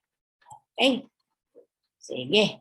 So ituloy po natin. So if you would then have your blood analysis, it can indicate the type of fat, okay, the diet has been delivering to the body. So ito yung inyong lipid profile. So meron kayong triglycerides, meron kayong cholesterol, meron kayong LDL, meron kayong HDL. Okay? Ma'am, sabi mo hindi naman yung HDL at yung LDL, hindi mo naman nakikita yun sa food. Oo nga, hindi natin nakikita yun sa food. Pero yung materyales para gumamit nun, okay, para mabuo nun, yun yung nakikita natin sa pagkain at yun yung tinitake, yun yung kinakain mo. So once na makinain mo, meron kang protein, meron kang triglyceride, meron kang cholesterol esters, yun yung mag-merge para maging lipoproteins. Okay? So hindi mo nga nakikita sa pagkain yun, kundi nakikita mo sa loob ng katawan. Okay? So eto na, pag-usapan na natin. So once na pumasok na siya dun sa intestinal cells, okay, tatandaan nyo, yun pumasok na siya. So magiging chylomicron na siya. Ito yung number 1, ano? Ano po ba ang chylomicron? Ang chylomicron, it transports diet-derived lipids. Ito siya. Ayan, diet-derived lipids. So, kung ito meron tayo for lipid transport, 3 yung major sites na kailangan po natin i-consider dito. First is your intestines, second is the liver, third is your peripheral tissues. So unahin po muna natin ito kasi diet-derived. So once meron na po tayong chylomicrons, okay, pwede na po yan ma-deliver for use or for storage. Okay, so it will then be delivered for use or for storage in your peripheral tissues, and it can be stored as your triacylglycerol. So, ibig sabihin nito, triglyceride. So, ito yung mga taba. Yan, taba. Yan, taba. Yan. Diba? Yun nandito pa ninyo. Okay? Yan yung taba natin. Now, in the process of your chylomicrons being transported to the peripheral tissues, meron pong mga tira-tira. Kaya ang tawag po natin dito ay chylomicron remnants. Okay. Saan pumupunta itong mga tira-tira na ito? Itong mga tira-tira na ito, this will be picked up and then brought to the liver. Together now, okay, so may chylomicron remnants together with your triacylglycerols plus cholesterol ester, nakakabuo na po kayo ngayon ng VLDL. So the more chylomicron remnants you have, the more VLDL you have. So kapag mas marami kang kinakain na taba, mas marami nito, mas marami nito. Ano ngayon? Diba? Pwede yung susunod na tanong. Ang problema, itong VLDL, hindi po siya nananatiling VLDL na nandyan lang sa liver. Dahil ang tawag nga sa kanya ay lipid transport. Okay? Yan po ay nagiging IDL. So, intermediate yan. At yung mga intermediate byproducts na yan, yan yung pwedeng bumalik. Maganda sana kung pwedeng bumalik eh. Kaso ang problema, yung iba dyan, nagiging LDL. O ano ngayon ang problema kung maraming LDL? Ang LDL kasi, kung ito yung kanyang composition, okay, mas marami po siya, plus, protein plus protein po ito. Mas marami po siyang cholesterol at cholesterol esters. Kaya, yun yung i-deposit niya sa inyong peripheral tissue. Kaya ito yung sinasabi natin na bad cholesterol kasi siya yung culprit for plaque. Okay? For your atherosclerosis. So, i-deposit niya doon. Ayun. Yun ang problema. So, kapag mas marami ka nito, mas marami ka nito. Pag mas marami ka naman nito, mga taba, mas marami ka nito, posibleng mas marami ka nito, mas marami madideposit dito. So, sa dieta talaga. Okay, so kailangan natin itong kontrolin. Okay, so yun ang problema. Ngayon, para ito, pansinin nyo, pwede siyang bumalik uli papuntang liver. Ano yung pwedeng gawin? Kailangan marami kang HDL. Kasi itong HDL, ang madami naman sa kanya, protein. Kaya mataas ang density niya. Konti lang ang cholesterol at cholesterol ester. So kung mas marami siyang protein, siya yung tatangay nito sa peripheral tissues at ibabalik niya papunta dito. So, nare-recycle sana. So, instead of this, being more, dapat ito yung more, yung inyong HDL. So, anong pwede natin gawin? Kailangan, we have to be sensitive of our fat and cholesterol intake. Okay? So, ito po yun. Okay? So, under your lipid transport, you would have your lipoproteins. So, the first of them is your chylomicron. They transport diet-derived lipids, mostly triglycerides. So triglycerides are removed as they pass through the body and within 14 hours dapat depleted na. Kaya meron kayong fasting if you will be having your lipid profile test. So meron kayong 12 hours of fasting doon, di ba? 10 to 12 hours. Kasi dapat, sa 10 to 12 hours, dapat depleted na. Ang problema, kapag mataas yon, abnormal ang cholesterol, triglyceride, ibig sabihin, matagal nang mataas ang intake ninyo kasi nandun siya nagsisirculate. Hindi na siya kayang i-transport ng inyong katawan at i-recycle. Okay? So liver picks up the pieces and use them or they recycle the pieces. So kung hindi kayang i-recycle, ayun, dito po tayo. So, nagiging VLDL siya. So, very low density lipoprotein. It still would transport lipids synthesized in the liver to other parts of the body. However, okay, the problem is, ayan, they are cholesterol dense. Ito yung pinaka-problema natin cholesterol dense po siya. So, mas marami siyang taglay na cholesterol. and then eventually it will become your LDL. So mas marami siyang pwedeng itambak sa peripheral tissues. At the same time, nagiging LDL siya. So kaya ito po yung nagiging bad cholesterol ninyo. They are cholesterol rich and they are made available to all tissue cells. Yun ang problema. Okay? So para mawala yan, kailangan mas marami tayo nito. Made by the liver to carry cholesterol from the cells back to the liver and then recycle them or probably dispose. Okay po. So mamaya we will discuss ways on how to elevate more of your HDL rather than your LDL. Okay, pero alam na natin ngayon yung isang dapat na mangyari, di ba? Kailangan you have to monitor your fat intake. No, hindi siya dapat beyond what is recommended. Okay. Kasi kung minsan nga, niloko ko yung sa mga estudyante ko rin, baka ang fat ninyo, di ba, pag pyramid, no, triangle, no, so dapat nandun siya sa medyo pokpok. Baka ang nangyayari, yun yung nasa baba. Okay, so yun yung problema. Okay, so kung pag-usapan na natin yung degradation, pumunta naman tayo sa synthesis. Okay, pansinin ninyo, kaya ng katawan natin na gumawa ng triacylglycerol at ng phospholipids, gawa po sa acetyl-CoA. Ang acetyl-CoA, this is a 2-carbon fragment. At saan po nanggagaling ito? From the digestion of your carbohydrates, from the digestion of protein, excess, both excess, and from the beta oxidation of your fatty acids. Okay?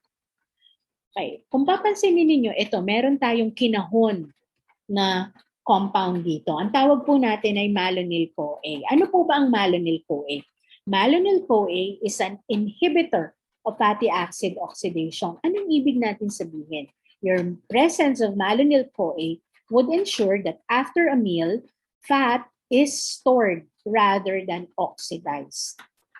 So para talaga siya for storage. Okay. So i-picture natin. Okay. So kung meron tayong dietary fat, beta oxidation, 2 carbon fragments at a time. Okay, so magkakaroon ka ngayon ng fatty acyl-CoA. Medyo malaki yan. Hindi yan kaya basta-basta pumasok sa inyong mitochondria.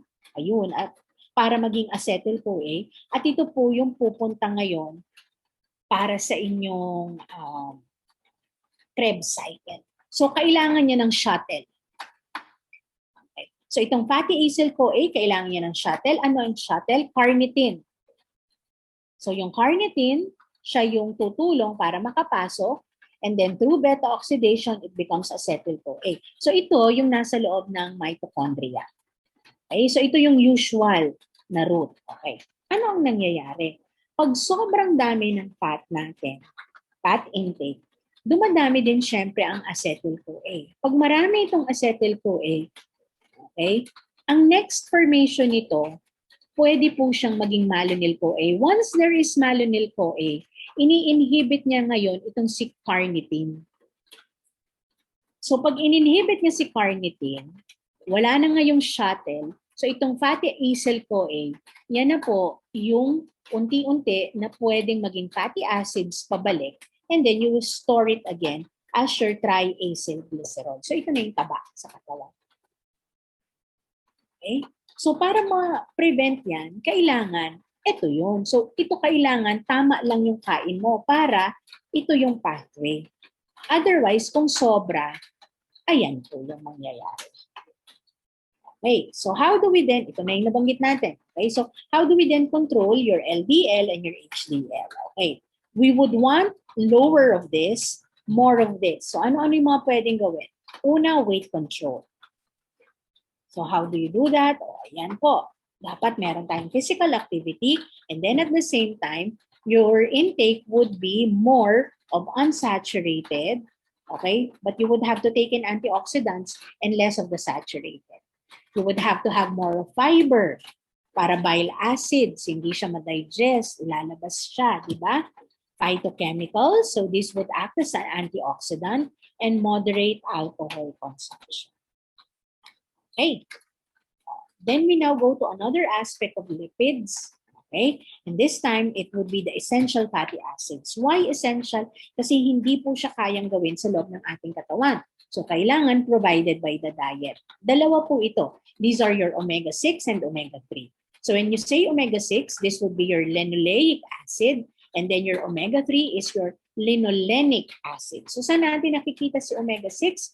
You find them in vegetable oils and meats. Okay? And then your omega-3 in fatty fish. So I think yung mga commercial, alam nyo na. Tuna, diba? Pero meron po kaming pag-aaral na ginawa ang omega-3, mataas po ito sa bangus. Okay? And then may mga uri ng bangus, uri ng luto ng bangus na ang omega-3 niya ay mas preserved. So ano po ito? So lang ha, medyo may makatilang sa mata ko. Okay. So ano po itong uri ng pagluluto na mas preserved ang level of omega-3? Ito po yung una is yung paksiw. Kasi yung paksiw, ilalagay mo lang lahat sa isang kaldero, tapos hayaan mo na siya maluto. So wala ka masyadong ginagawa, so mas preserved, mas mataas. Yung pangalawa ay yung sinigang. Okay? And then yung pinaka-konti yung natitira, prito. Kasi nga naman, mataas yung init ng mantika. Ideal ratio of your omega-6 to your omega-3, 4:1. Bakit kailangan may 4:1? Kasi both of the 6 and the 3 would use the same enzymes to convert your linoleic into your arachidonic acid. And then, yung omega-3 ninyo, okay, same enzymes, okay, dito sa omega-6 to elongate your linolenic to make it EPA and then eventually DHA. So, kung hindi mo sila bibigyan ng ratio, mag-aagawan sila. Okay? So, hindi naman maganda yon. Okay? So, kailangan meron tayong ideal ratio kasi meron po silang certain function sa ating katawan, di ba? So, ito po ay isang constrictor, tapos ito naman po ay dilator. Diba? Tapos ito rin po, di ba, na sa mga commercial, ito yung for retina and brain development. Okay? So, the roles of lipid, okay, it provides energy. Alam na natin yan, 9 kilocalories. Insulation, di ba? Init. So, kaya sabi nila, ang mga matataba, no, hindi lamigin. Okay, protection against shock. Sa puwet, di ba, meron tayong taba. Imagine kung wala tayong taba dyan, tapos nakaupo tayo, siguro masakit ang upo. Okay? And then cell membrane structure, napag-usapan na natin yan. Because, okay, if you would have deficiencies of lipids, you can have retarded growth, skin lesions, particularly this is related to your essential fatty acids, okay? And then kidney and liver disorders. Okay, so the recommended intakes, okay, palapit na tayo, no? Sa pagtatapos. So the recommended intakes, tatandaan natin na wala pong PDRI ang lipids. Bakit? Kasi ang inyong PDRI ay nakaset po sa gitna plus 2 standard deviation. Tapos a little bit more. Diba? So kapag ka naglagay ka ng ganun, no, meron kang 2 standard deviation plus a little bit more, nag-encourage ka ng more fat intake. So, hindi dapat ganun. Diba? Kaya wala pong PDRI or upper limit. Ano po ang suggestion? 20 to 30% of your energy intake. Okay? And then, a diet low in saturated fat, trans fat, and cholesterol. So, daily values, ito naman yung ginagamit natin para sa mga etiketa ng inyong processed foods have been in place on food labels using 30% of fat intake as the guideline. Okay, 30% of your calorie of the 2000 and of the 2005. Diba? Yun ata yung mga nasa etiketa. Okay. Then for lipid ratios, for polyunsaturated and saturated, 2:1, provided that you would have enough antioxidants to prevent your polyunsaturated fatty acid from being oxidized. Okay? And then yung nabanggit natin kanina, okay, binaliktad lang natin ito. 3, 6, 1, 4. Okay. Now for EPA and DHA, meron po tayong 90 to 120 grams of fish oil. So, medyo, fish oil, so ano yun? Kailangan ba tayong mag-capsule? Hindi. Gawin na lang po natin siyang fish intake. Okay? Kasi nakikita po natin ito sa fatty fish. So, anong ibig natin sabihin? 2 to 3 fatty fish meals per week. have been shown to benefit normal individuals. So ano-ano po itong mga to? Bangus, sardines, ano pa ba? Salmon, yan, di ba? Para sa mayayaman, salmon. Okay, pero kung tayo ay medyo nandun tayo sa middle class, okay, bangus, pwede na po. And then, cholesterol, okay, the daily intake should be between or from 200 to 300 milligrams. So yung meat, yun ang natin, animal foods. So hanggat maaari, dagdagan po natin ng ating fruits, vegetable, fish. Okay? Kesa po sa ating mga animal sources. Okay, and that's it. That's for lipids.